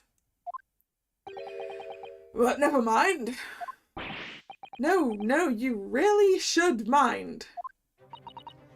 The truth is, our counter-argument wasn't as unassailable as we'd hoped. And Mr. Shakespeare was poisoned. There can be no doubt of that.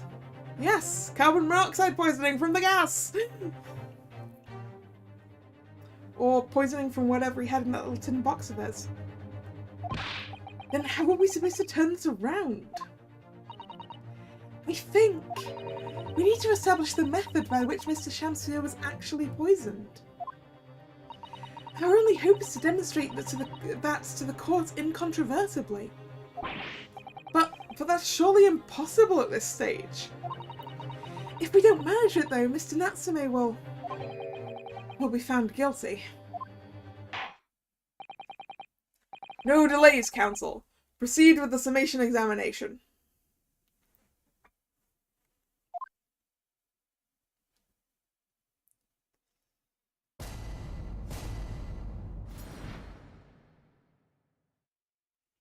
The defense's rebuttal.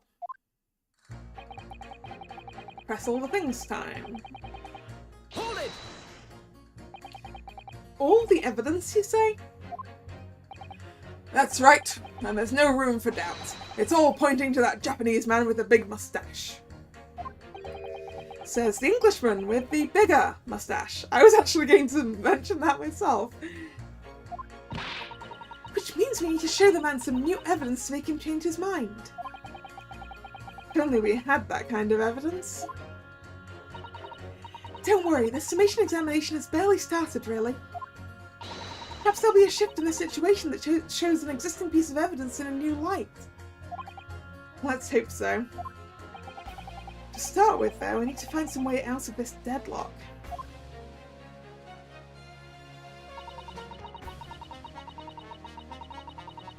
Hold it! This isn't the time or the place to be discussing the price of gas, madame. But really, think of the injustice. Air is a gas and air is free. Why should Altamont gas cost money? It makes my blood boil. I can feel myself becoming more ruthless than ever. This isn't the time or place to be ruthless either. If I might interject here. Yes, madame? It seems my fellow juror takes issue with the price our company charges for gas. But it's precisely because of thieves like this man that the cost goes up. Oh, what a beastly man! That unkempt mustache, those hunched shoulders, poisoning tea and stealing gas, utterly unforgivable. Hey. No, it's that guy that's stealing the gas. No. Mr. Natsume isn't the one who's been stealing gas. I'll thank you not to go adding on more crimes. Mr. Natsume hasn't been poisoning tea either. Well, anyway, I've quite made up my mind. It's as made up as the price of gas.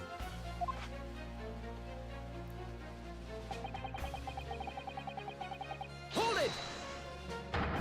Could we please talk about the poison rather than the gas, do you think, sir? Well, if you would like. I mean, to be honest, I'd take poison over gas any time. Every time. You'd take poison? What I mean is, poison can only poison you. It doesn't explode, does it? Goodness me, what are you talking about? Set him straight, please, lawyer man. Well, it's certainly true that poison isn't prone to exploding. But I think you'll find poison also can't light or heat up a room. Ah, you're right. I hadn't considered that at all.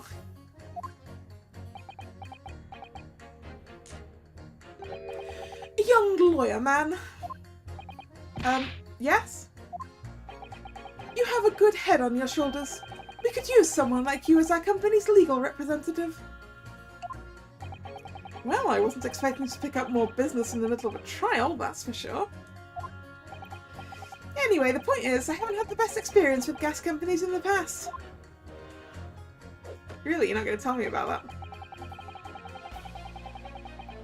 Hold it! Can we please refrain from all this talk of gas? There's an all-out attack underway here, in case you hadn't noticed, against my company's gas. And I'm supposed to sit here and take it, am I? I don't think so. She's really buzzing now. All I've heard about our wonderful fuel is explosions and poisonings. What about electricity? What about getting electrocuted? What about that? A little explosion here and there is nothing in comparison. Any explosion could hardly be described as nothing, madame. Nevertheless, the effect of your gas is deplorable. My point exactly. But the gas thieves aren't even the worst of our enemies. We have far more devious reprobates to contend with on a daily basis, you know. More devious? Who, madame? Other gas companies, of course. Other gas companies? Not quite what I was expecting. We generate gas and deliver it to our customers fair and square. Indeed.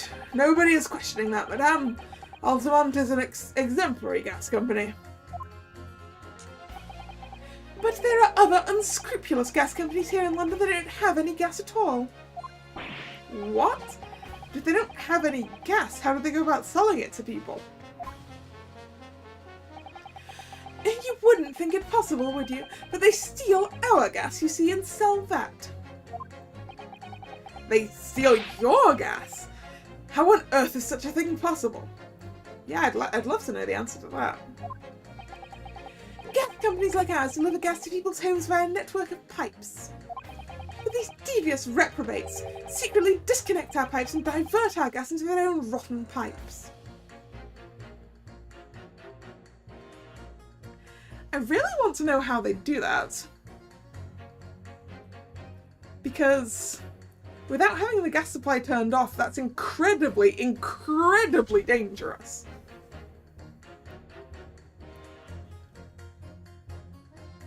You could easily cause an explosion, like digging up a pipe to disconnect it, without having it turned off. Then they make a contract with the household supplied by those pipes, and take money for the precious gas that's rightfully ours, without us even knowing. They're diverting gas into their own pipes illegally. What a brazen form of theft. When we visit customers' houses to collect the money from their meters, we always have to check whether or not one of these devious companies have been up for its tricks. Oh, it looks like we've got something to pursue. I want to finish off what she's saying though. I had no idea. It's almost unbelievable. It might seem unbelievable to you, but it's happening all of the time, right here in the capital. It's very difficult selling something you can't see, you know. Very difficult indeed. Thank you, that will do. Clearly, this is a very involved subject, but I feel we have digressed rather too much already. I concur, though if my learned friend wishes to become an expert in gas, I believe the subject will suit him well. To your new career in nothingness. Thank you so much. You will turn your attention to the next juror's assertion, please, counsel. Actually, I'm going to turn my thing back. We're just going to do this again and run our way through to the pursue point.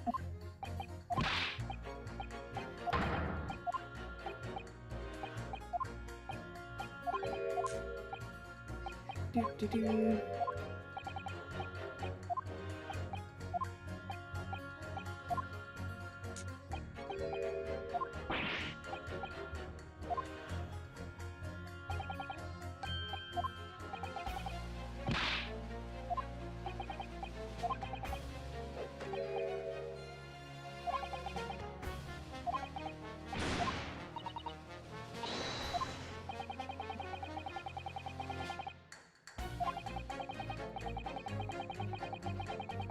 Yeah.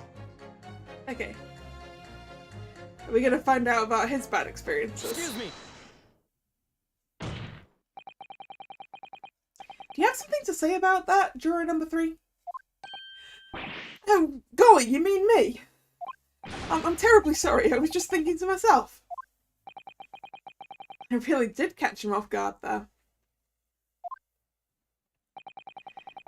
Thinking about what the lady next to you was saying, correct? Well, yes. I just got a little riled up about it recently, you see. Go on. An Altamont gas worker visited my house the other day to investigate the pipe work. We need to ask for your cooperation while we carry out a secret check of your property, sir, the fellow said. So I let him in, and do you know what he did? I'm, afraid I have no idea. Please tell us. He proceeded to take one of my lights off the wall. Then he grabbed the exposed mouth of the pipe and started blowing into it. What do you think you're doing, young man? You're giving away company secrets there. Oh, please, everyone knows. It was very nearly the death of me, I can tell you. What do you mean? I'll explain if you don't mind. As I said before, these unscrupulous other gas companies connect their customers to our pipe network. Yes, but how does blowing into the pipes come into it? Obviously there's gas in the pipes, and it's at a fairly low pressure. By blowing air through the pipe, you can make the pressure drop temporarily. And if you do that, any lights connected to the same pipe will flicker for a moment. Oh. There's been some flickering lights at Mr. Garradab's. Because that's lowered pressure whenever other things get turned on. Yeah. Ah, I see. In other words, if upon blowing into the pipe the lights of an adjacent property that has no contract with your company flicker, you can know that these devious scoundrels have been meddling with the pipes. Exactly, my lord. That's it in a nutshell. It's the reason why we have teams of workers going around neighbourhoods to investigate which lights flicker. The trouble is, the particular worker who came to my house didn't know the strength of his own breath. He blew down the pipe with all his might. You can guess what happened, can't you?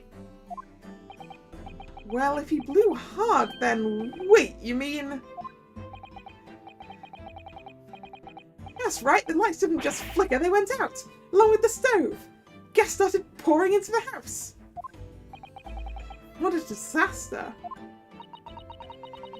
The gas supply must have been interrupted briefly because the man blew too hard, so the flames went out. I'm afraid I yelled at the fella. He was trying to kill us all, I said. But equally, shouldn't you have turned off the gas before you did that? Because blowing into it kind of implies that you're going to end up breathing it in, and that's a really bad idea. So by disconnecting a lamp and blowing into the exposed gas pipe, it's possible to extinguish lamps and stoves connected to the same network of pipes. Oh, wait.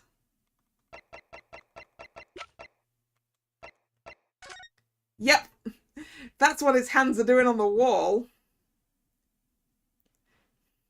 I was right. Mr. Shamspeare killed his neighbour and tried to do it again. All because he wants access to that middle room so that he can look for the treasure.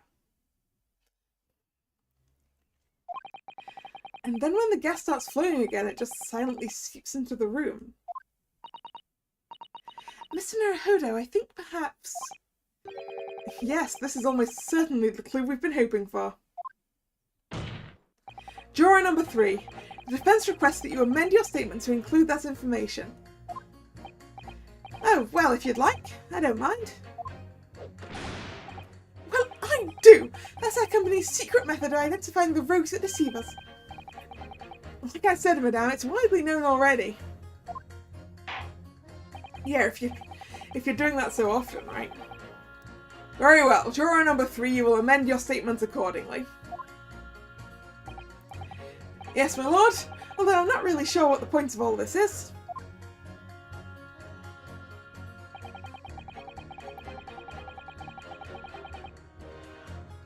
But first I want to see what jurors number 5 and 6 were saying. Let's press them as well. Hold it! You mean it's poisoned? That's right, it happened a tidy few times now. This is most troubling indeed. There's always days like this one when I don't get any wages. I get in at tea time, see? And I see her doing it, my wife. She gets that devilish look on her face and she slips some white powder into my cup. And you drink it anyway? I was brought up proper, I was. If someone gives you a cuppa, you drink it.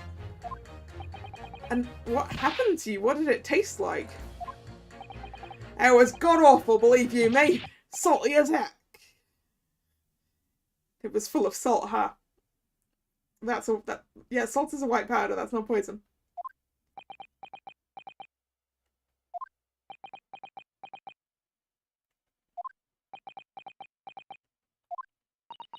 Then I think perhaps what your wife put in your tea was salt.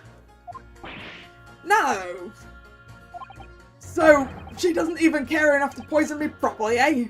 Unbelievable. Let's move on, please.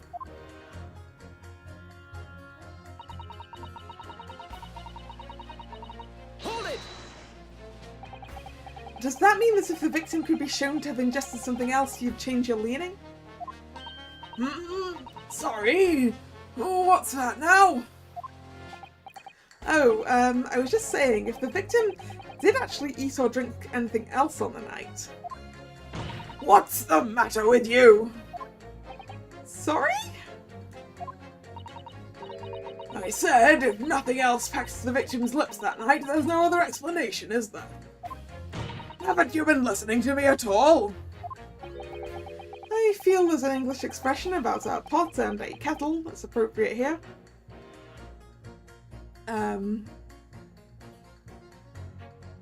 For the sake of anyone who hasn't heard that expression, it's the pot calling the kettle black.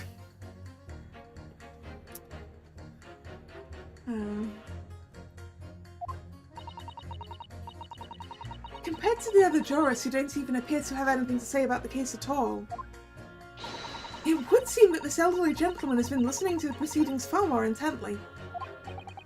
I suppose. Trouble is, he has selective hearing?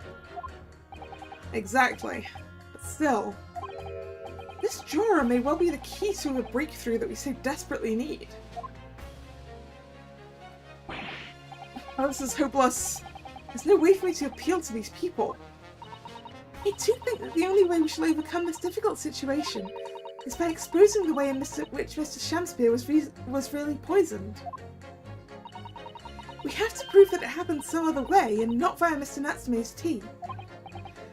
Yes, I know. The trouble is, I have absolutely no idea how it did happen. Mr. Naruhodo, I wonder if perhaps there's something you might have forgotten. Oh, like what? It's important to watch everyone involved and pursue people if they react to something someone else says. Which we've already done, but... If you'd like me to remind you exactly what I mean, I'd be more than happy to, of course. Once again, Soseki-san's fate is entirely in my hands here. I probably owe it to my client to hear any advice my assistant might be able to offer. So perhaps I want to let Sato-san remind me. Then again, I don't really need it. Let's just go with no need. Actually, I don't think there's any need. It's vital that we start trying to change these jurors' minds as soon as possible. Of course, I'm sure you're right. But if you decide you'd like your memory refreshed, you need only ask Mr. Naruhodo.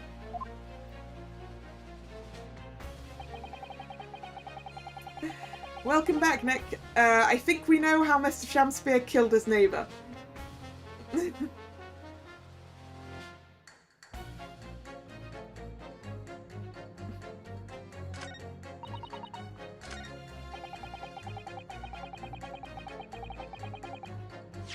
Am I allowed to present things? No. Okay, I've got to do the pitting. We're definitely pitting this guy.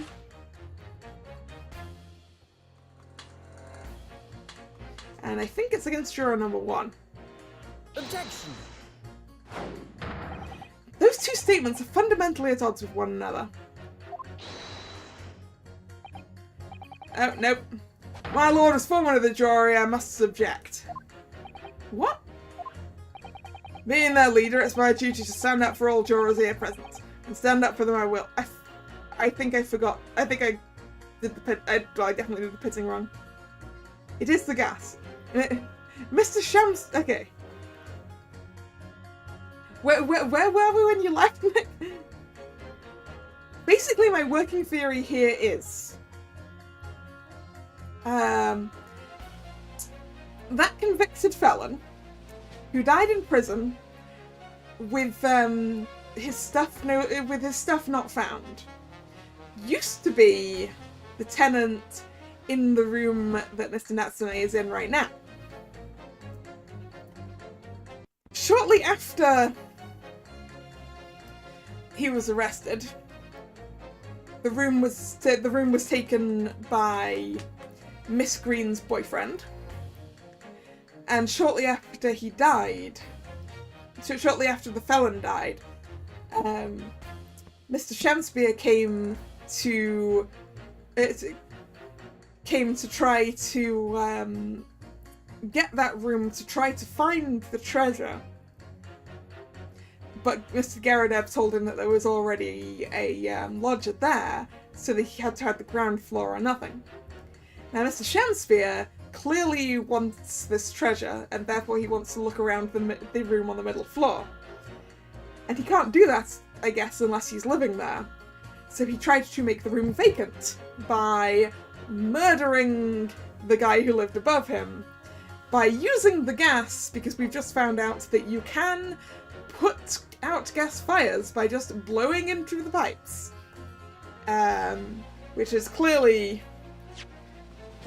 what he's been doing here. Unscrewing the lamp and blowing into the tube. So he clearly did that, succeeded in doing the killing, but didn't manage to get the room, because the same day that Mr. Garadeb was looking for a new lodger, Mr. Natsume was looking for a new room. And so Mr. Shamspeare's been trying to kill Mr. Natsume for a while now. But Mr. Natsume's always up late, so he notices the stove going out so he doesn't get smothered by the fumes. So it appears that Mr. Shamspeare has come up with a different plot to get Mr. Natsume out of that room. And that's my working theory. And yes, badumtus. The pun. Okay. So, I concur with the foreman. Counsel, I warn you. I shan't abide any pettifoggery. That's not exactly the recap. That is the recap of my working theory, anyway. Until you got your facts straight, keep your pointy fingers to yourself. Yeah, I did it wrong. I thought I did. I'm trying to find the inconsistency in these jurors' statements, Mr. Naruhodo. The key to us is comparing the different things they say before attempting to pit them against one another. Alright, I'll have another go. Right, sorry, it's this guy and number 6.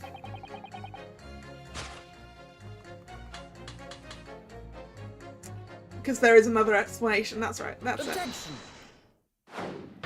Those two statements clearly contradict each other. Good gracious! To whose statements do you refer, counsel? Juror number 6, did you hear what juror number 3 just said? What?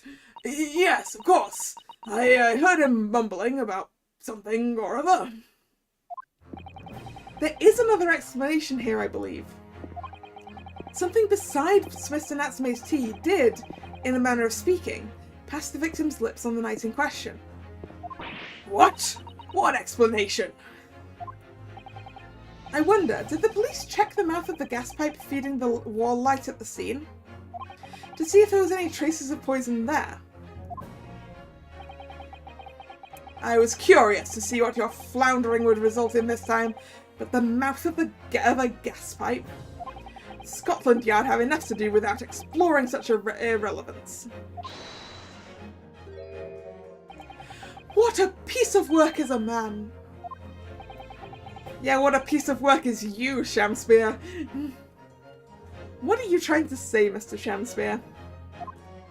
What speakest thou? Prithee, is it not strange and strange? That is what I say to thee, sir! I thought I'd been quite clear, but let me put it another way. The strychnine could have been on the mouth of the gas pipe that feeds the wall lamp in your room. And that is how the poison came to enter your body.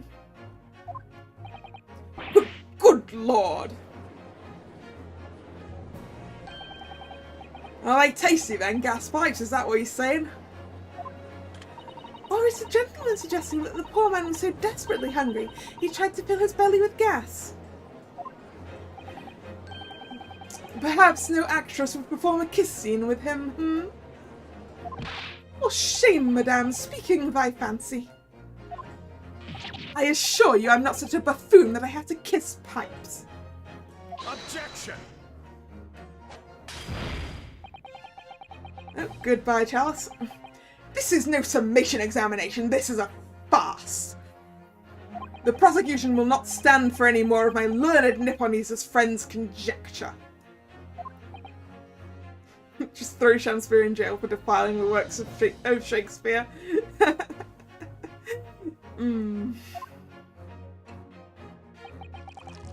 I think the actor personality is entirely a sham, because every time he gets mad and bends that cane, his voice entirely changes. Like he stopped speaking Shakespearean. To begin with, the lamp in the victim's room is high on the wall. He can stand on that bloody crate he's put under it. In order to have placed his lips to the pipe that feeds it, he would have to be a contortionist. I don't think a contortionist is the answer here. These are empty assertions. That's 2 chalices very, very fast. There is no possible proof that the man did as you say. Objection! Objection, there is. I have proof. It's true, I have no proof that Mr. Shamspeare put his lips to the pipe. However, I can say with some certainty that on multiple occasions, Mr. Shamspeare has been doing something in front of that lamp on its wall.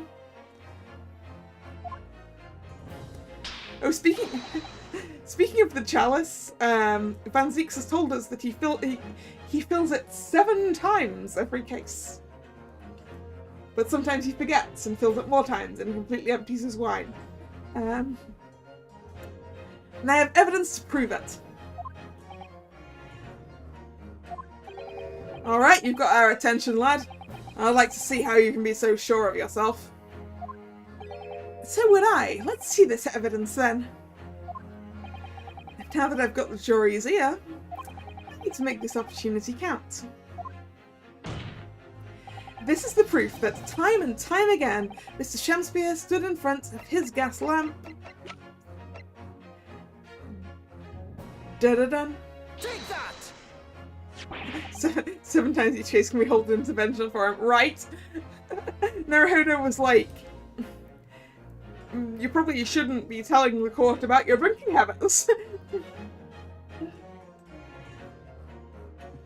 What the? These are... Wait, what are they called? Yes, skin prints that were found at the scene. Skin prints, counsel? I've never heard of such things. The Justice Ministry is currently assessing whether or not to permit fingerprints as evidence in court, however. My lord, this is an exciting new forensic technique developed by the great detective Mr. Herlock Sholmes. It reveals all of the places that Mr. Shakespeare touched in his room. I've never seen anything like it. I mean, that's black magic, isn't it?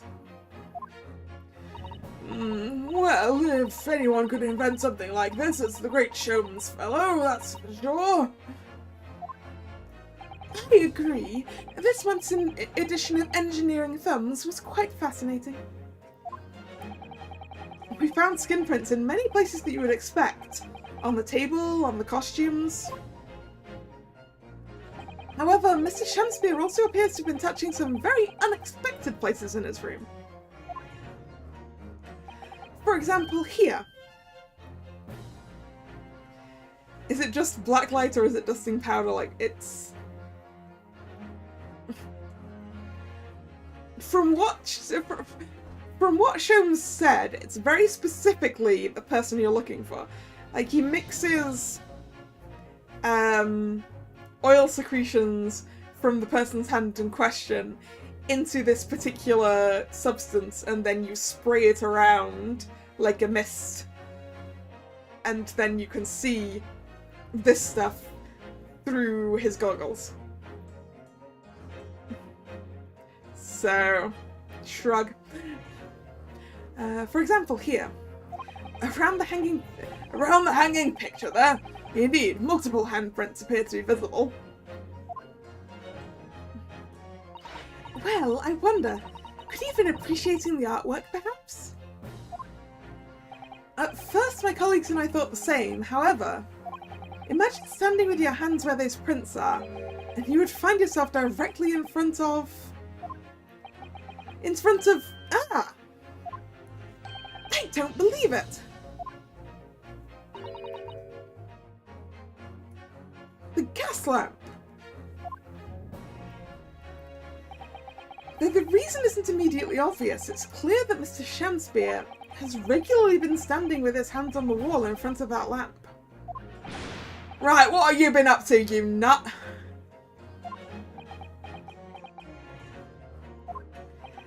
I'd ask the court to recall juror number 4's earlier statement. Me? What did I say? You said that blowing into a gas pipe would make the lights in the entire building flicker. And now, if you'll recall juror number 3's statement... What? Me now? When the gas worker who visited your home blew with too much force into the pipe, it caused all the lights in the gas stove to go out, and gas to start leaking into the rooms. Obviously that incident was an accident. However, the simple fact is... if Mr. Shakespeare were to have blown hard into the gas pipe here in his room, he could have extinguished every other light and gas stove in the building at will. Crikey! Are you suggesting that the man purposefully caused the gas to... Objection! Yeah, you'd think it would be the haunting that Mr. Natsume's Had a problem with it. Whilst I acknowledge the prosecution is required to remain silent during a summation examination, I must toast my learned friend's utter disregard for the letter of the law. What is the meaning of this, Lord Van Zeeks? This curious photograph, or whatever it is, presented by the defence, the so-called skin prints. Clearly, that cannot be accepted as any form of usable evidence in this case. But it's an exciting new forensic technique, developed by a great detective. It's nothing. A mere toy developed by an amateur sleuth with too much time on his hands. And goodbye Chalice again. Right. Certainly even research of this nature by the esteemed Mr. Sholmes cannot be recognised by the court as formal evidence. But... Please, my lord, if I may. Miss Susato? It was not the defence's intention to submit the skin prints as formal evidence. We merely wish to present the results of the great detective's investigation of the scene as a tool by which to explain a possibility to the ladies and gentlemen of the jury. And if the trial were to come to an end now, we should never learn the truth behind these mysterious handprints that everyone has now seen. I don't believe we can allow that to happen, and I'm sure the jurors would agree.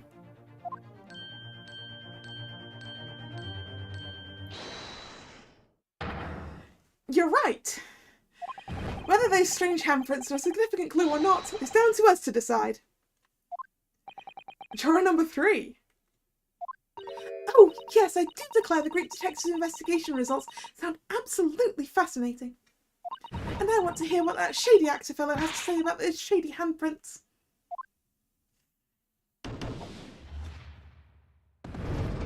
That's 2. Which does mean it's not unanimous anymore. What's the matter with you two? That was foolhardy. Well, I did say it, didn't I? And I don't like to break a promise. No, wait! You have heard it! You heard his lordship! It's not fair dinkum evidence!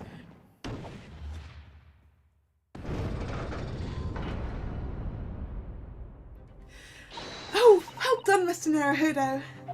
If just one more juror changes his or her mind, Mr. Natsume's trial will have to continue. You mean we can't just continue on a hung jury? Why does it have to be a majority? Thank you, Miss Susato, but I couldn't have done it without you. Oh no, it was you who identified the clue after all. This is very much your success. Oh, he's sweating! That sham actor is sweating! We got him now! Why, Mr. Shamspeare, you seem to be losing your composure. Just one more juror, Mr. Naruhodo. You can do it!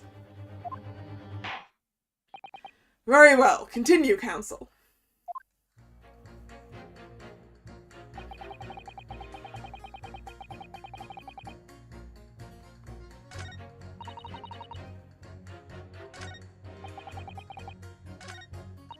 These are 2 different colours, aren't they? So I guess we can't do anything with her. So we have, I'm a man of logic, me, and having considered all the evidence, the defendant must logically be guilty.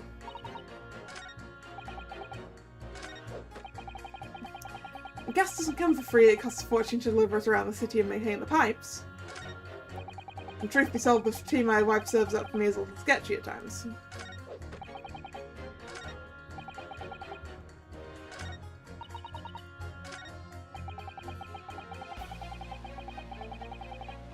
There's nothing good to pit things against at the moment. Let's press again and see if we get anything different. All the evidence, you say? Yeah, this is still the same conversation.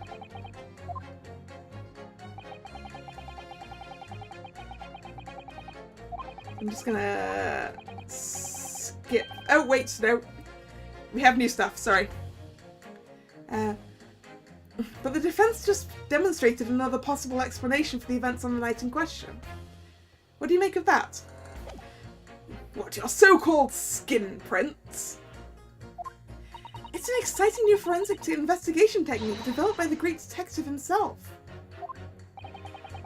The numerous handprints on the wall are clearly out of the ordinary.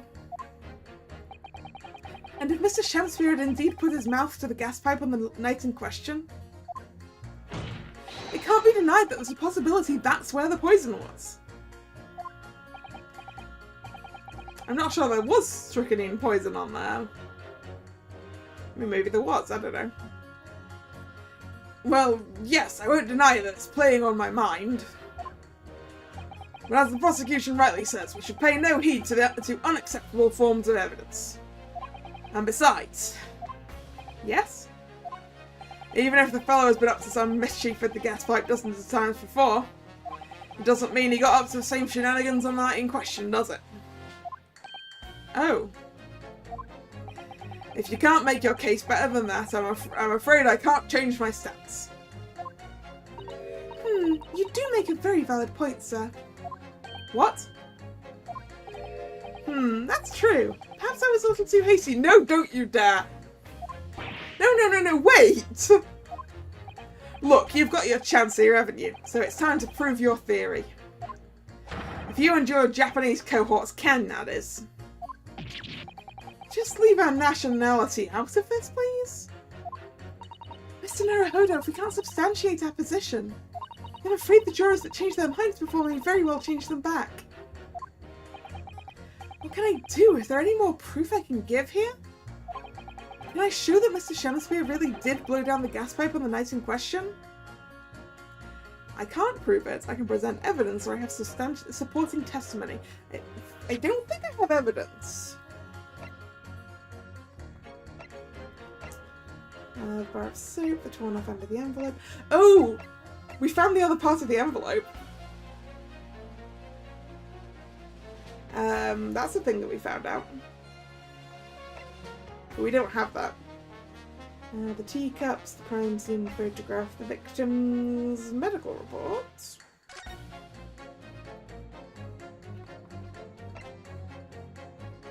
No. The gas meter, no. The handprints on the wall, no. We don't have evidence. We have supporting testimony, I think. No, in truth I don't have any evidence to support my theory, however. There is witness testimony that substantiates it. Yeah, because I think Mr. Natsume said about the, about the thing going out, right? What's that testimony? This is incredible! Whose testimony? Yes, it's all connected. Everything is linked. A person whose testimony revealed details about the gas in the Garadeb residence that night, namely...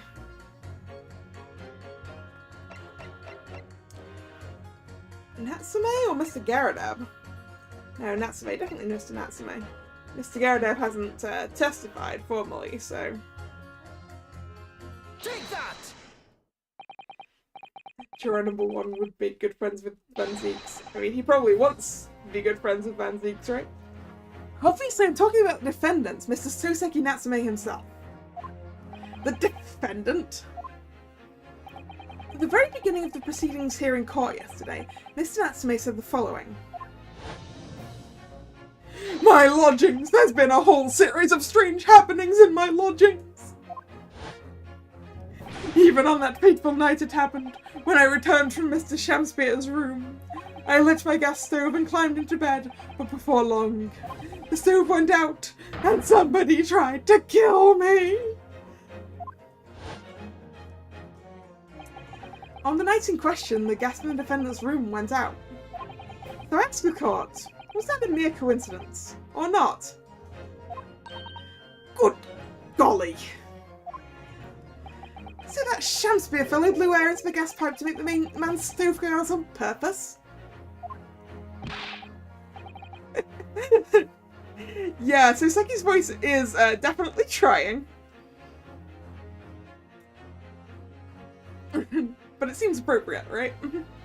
Now hold your horses there, what would he do that for? Because he's trying to kill someone!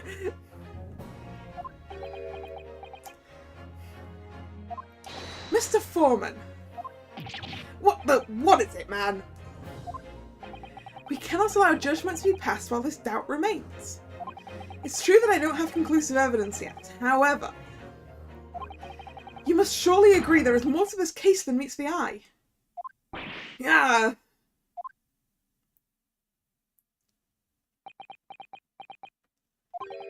Fair enough. Like I said at the outset, I'm a man of logic first and foremost. Hooray! Victory! Temporary. That's 4 jurors leaning towards not guilty, my lord. We've overturned the decision. Therefore, the defense calls for the trial to continue.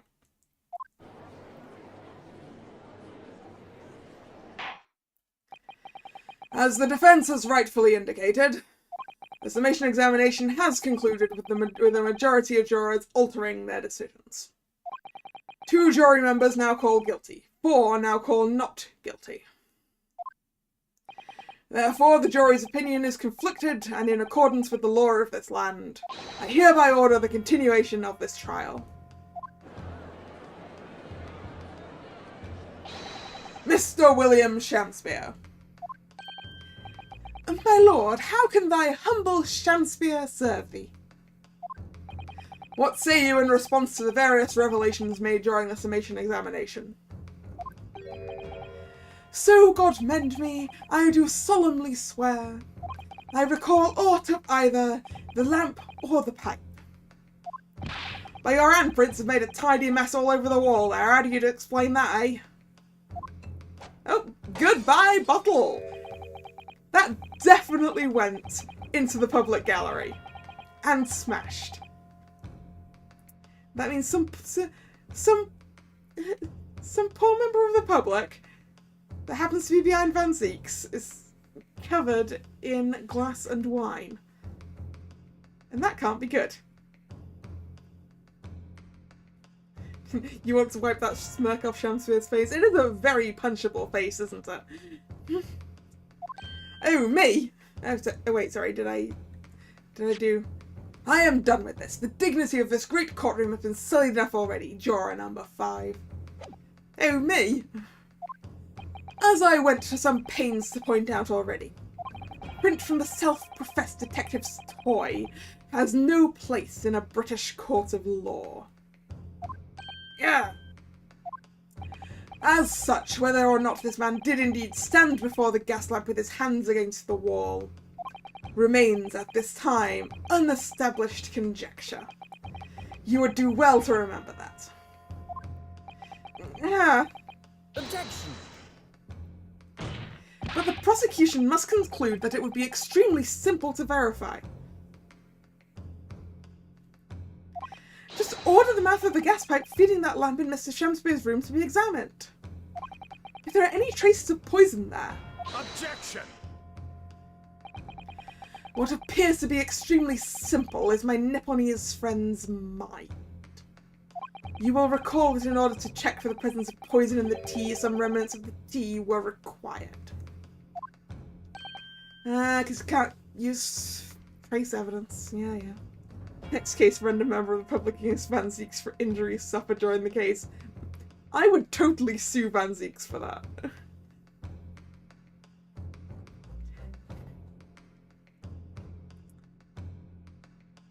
Health and safety violation, isn't it? Therefore, it shouldn't be beyond your wit to imagine that even if poison were to have been spread on the pipe, it would have completely evaporated by now, making any analysis impossible. Yeah, I didn't think of that. In any case, counsel, I fail to see what could possibly have motivated the man to do as you describe. Well, see here, Mr. Judge. He is literally trying to kill his upstairs neighbour so that he can rent the room instead. Why on earth would this fellow have wanted to blow air into the gas pipework where he lived? There's only one possibility I can think of, and that is to use the leaking gas to commit murder. Hey! Naruhodo came to the same conclusion as me. Because, of course, doing that wouldn't kill Mr. Garadev. Because Mr. Garadev turns in already, right? He probably turns off his gas. I don't know.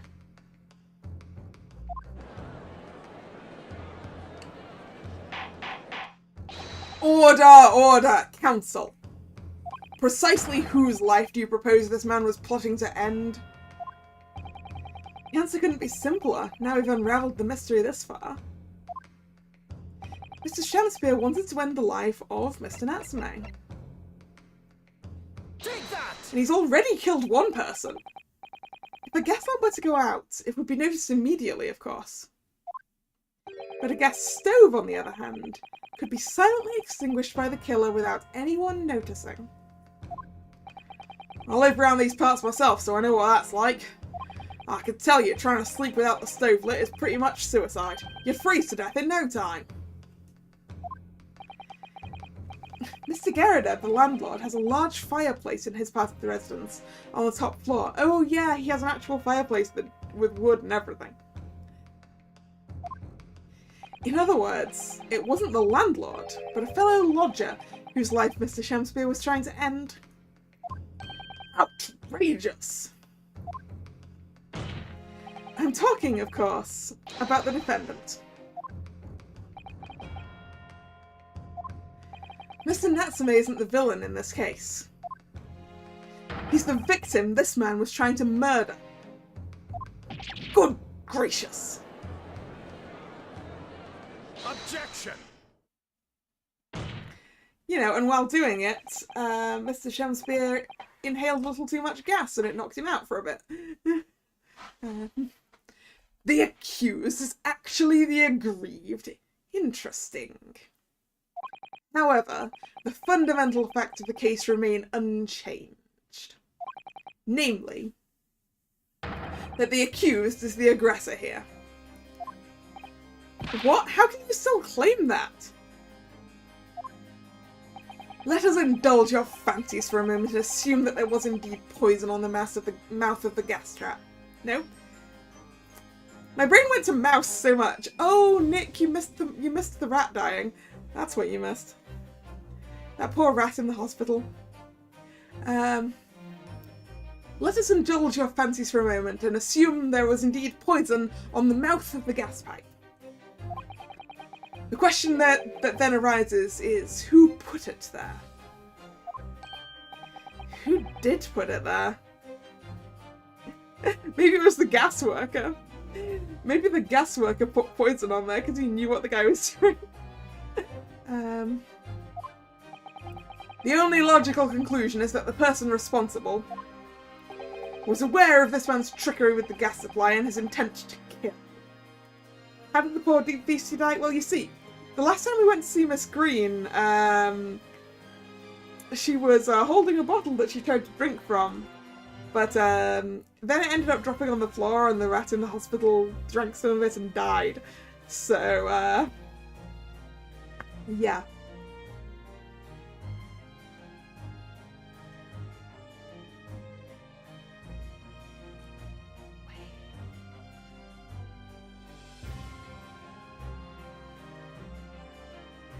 Wait, did whoever was intending on meeting with Miss Green about the death of her boyfriend poison Mr. Shakespeare?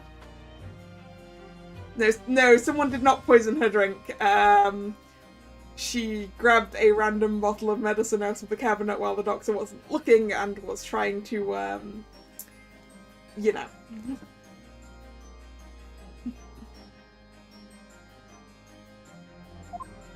Yes, that would indeed seem logical. If the assailant were unaware, how would he or she have known to lace the end of the gas pipe with poison? So now we must ask, how could anyone have known of Mr. Shakespeare's murderous designs? Oh, you mean to suggest? Naturally, the sole possible answer to that question couldn't be more obvious. Only the man whose life was being threatened could possibly have known. Except he didn't know. Mr. Natsume Mr. Natsume thought it was a ghost that was trying to kill him. What? In other words, the person who put the poison on the gas pipe in what was a clear retaliatory attack can only have been the accused, Mr. Soseki Natsume. Yeah. Whatever Mr. William Shamspeare may or may not have contrived to do, he hasn't just contrived to do it, he did it before. He was nevertheless the victim of a potentially lethal poison attack.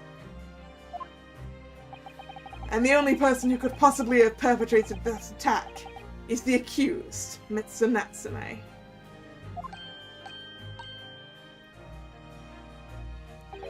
The defense counsel's theorizing has failed to avert suspicion from the accused.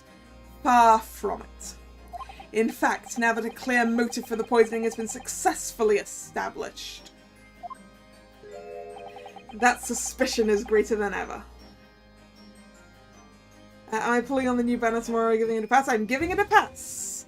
As I have decided in advance, I am only pulling for Savannah Claw. So, I will not be pulling on the new Jamel banner.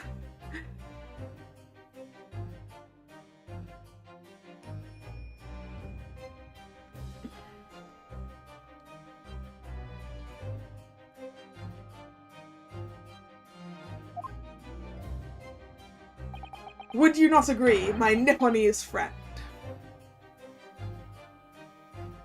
And I say only, I mean, I did pull for the ones on the cooking events, but I like did one multi there, but...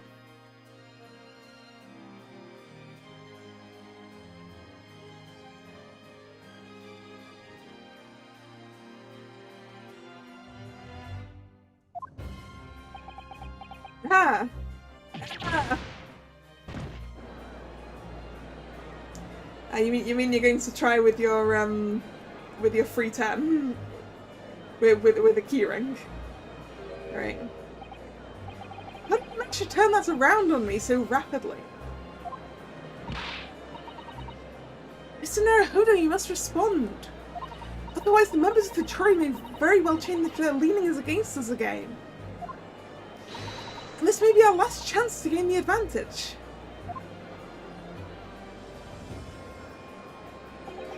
What advantage? Well, it would seem that somebody put poison on the gas pipe in Mr. Shamspeare's room. So we must name that person now and absolve Mr. Natsume of guilt. You mean name the true culprit? I know it might sound impossible, but if we fail to do that, I have no doubt that Mr. Natsume's fate will be sealed once and for all. As it happens, one possible culprit does come to mind. Is it the gas man? Because I think it's the gas man.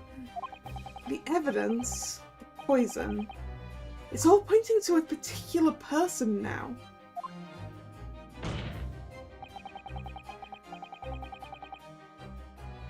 Wait. Not Miss Green, right? The prosecution calls for the jury to consider their leanings again.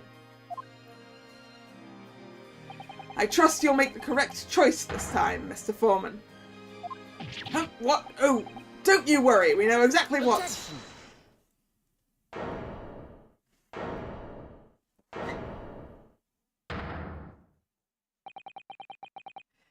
There is one other person who I believe could have been involved in all of this. The true culprit of this crime. I don't want to accuse Miss Green, so... The gas worker. The gas worker. Mr. Gasman. The true culprit of this crime. The true culprit? A term found only in second-rate novels featuring third-rate great detectives, my Nipponese friend. But why not? This farce has gone on for so long already, I see no reason to cut it short before its disappointing climax. Thank you.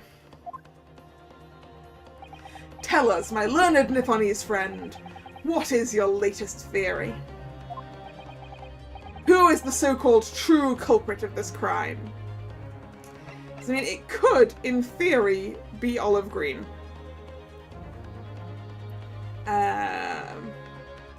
But I'm not sure she's been awake long enough and she's been stuck in hospital, so actually it can't be her. So I think it must be Adron B. Meterman. I love that his middle name is B something. It's a B. He's a B. Take that! You claim this person is the true culprit. Highly suspicious, I would say yes.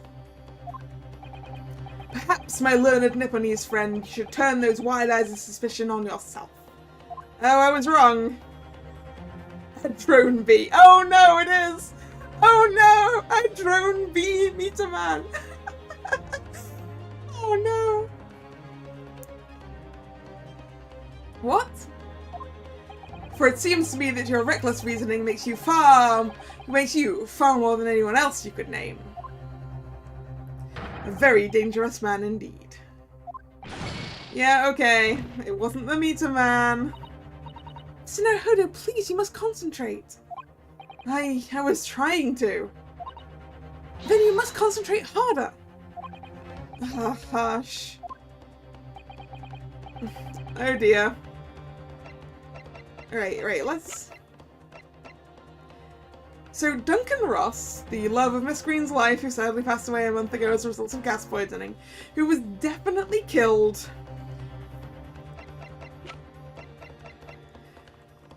by Mr. Shamspear.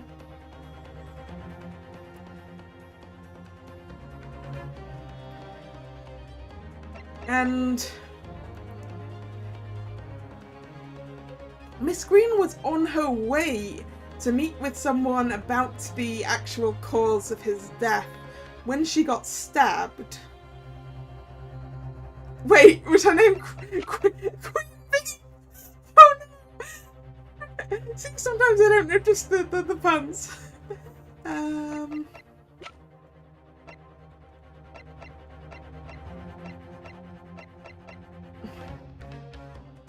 mean, it could be whoever was going to give her information on it, but I don't know who that would be. Mr. Garadev probably doesn't know. And, I mean, we're pretty sure that he doesn't end up in jail, so... Miss Green! I'm very sorry. That's my best option. Take that! The name of the person responsible for the poison that afflicted Mr. Shamspear is, I believe, Miss Olive Green. Yeah, okay, it was. I don't want to accuse her. She seems such a lovely lady. Miss Olive Green. Miss Olive Green. I do feel as though I've heard that name in the recent past, Council. I don't recall where. Miss Olive Green, the woman from 6 days ago.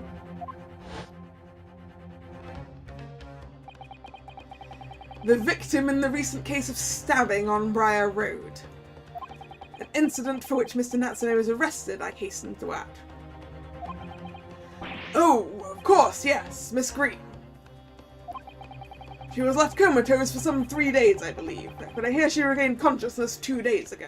Okay, she's been awake for 2 days. Yeah, I mean, maybe that's why she was trying to,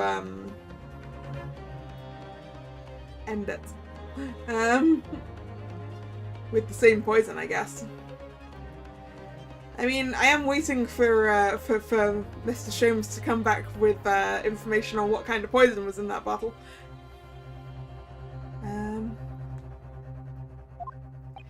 And I hardly need to remind the court that Mr. Shamspear's poisoning took place 3 days ago. Ah. That's why I was asking, has she even been awake? Given the woman was lying comatose in a hospital bed at the time, she appears to have a rather fine alibi. Yeah, but the poison could have been there for any length of time, right? True, on the night that the incident occurred, Miss Green was in hospital unconscious. On the face of it, it would seem that she couldn't possibly be responsible. But still. My colleagues and I visited Miss Green in hospital yesterday.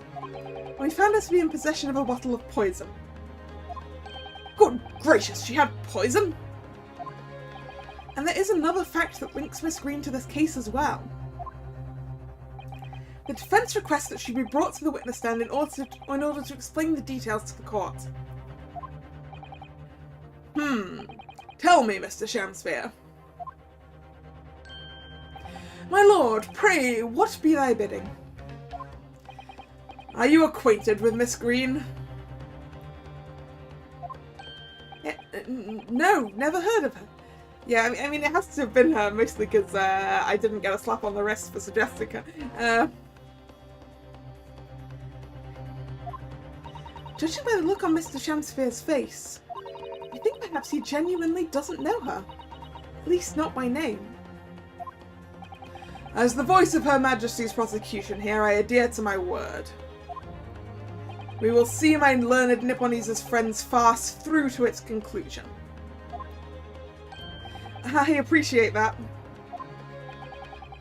The prosecution requests a short recess, my lord, in order to subpoena the witness and bring her here.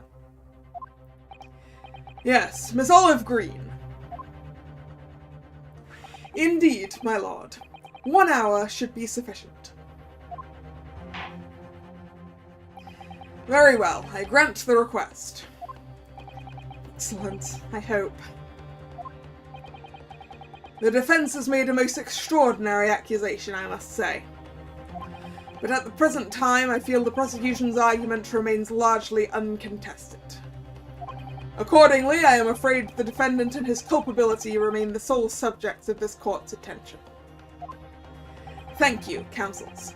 We reconvene in 1 hour. Court is adjourned.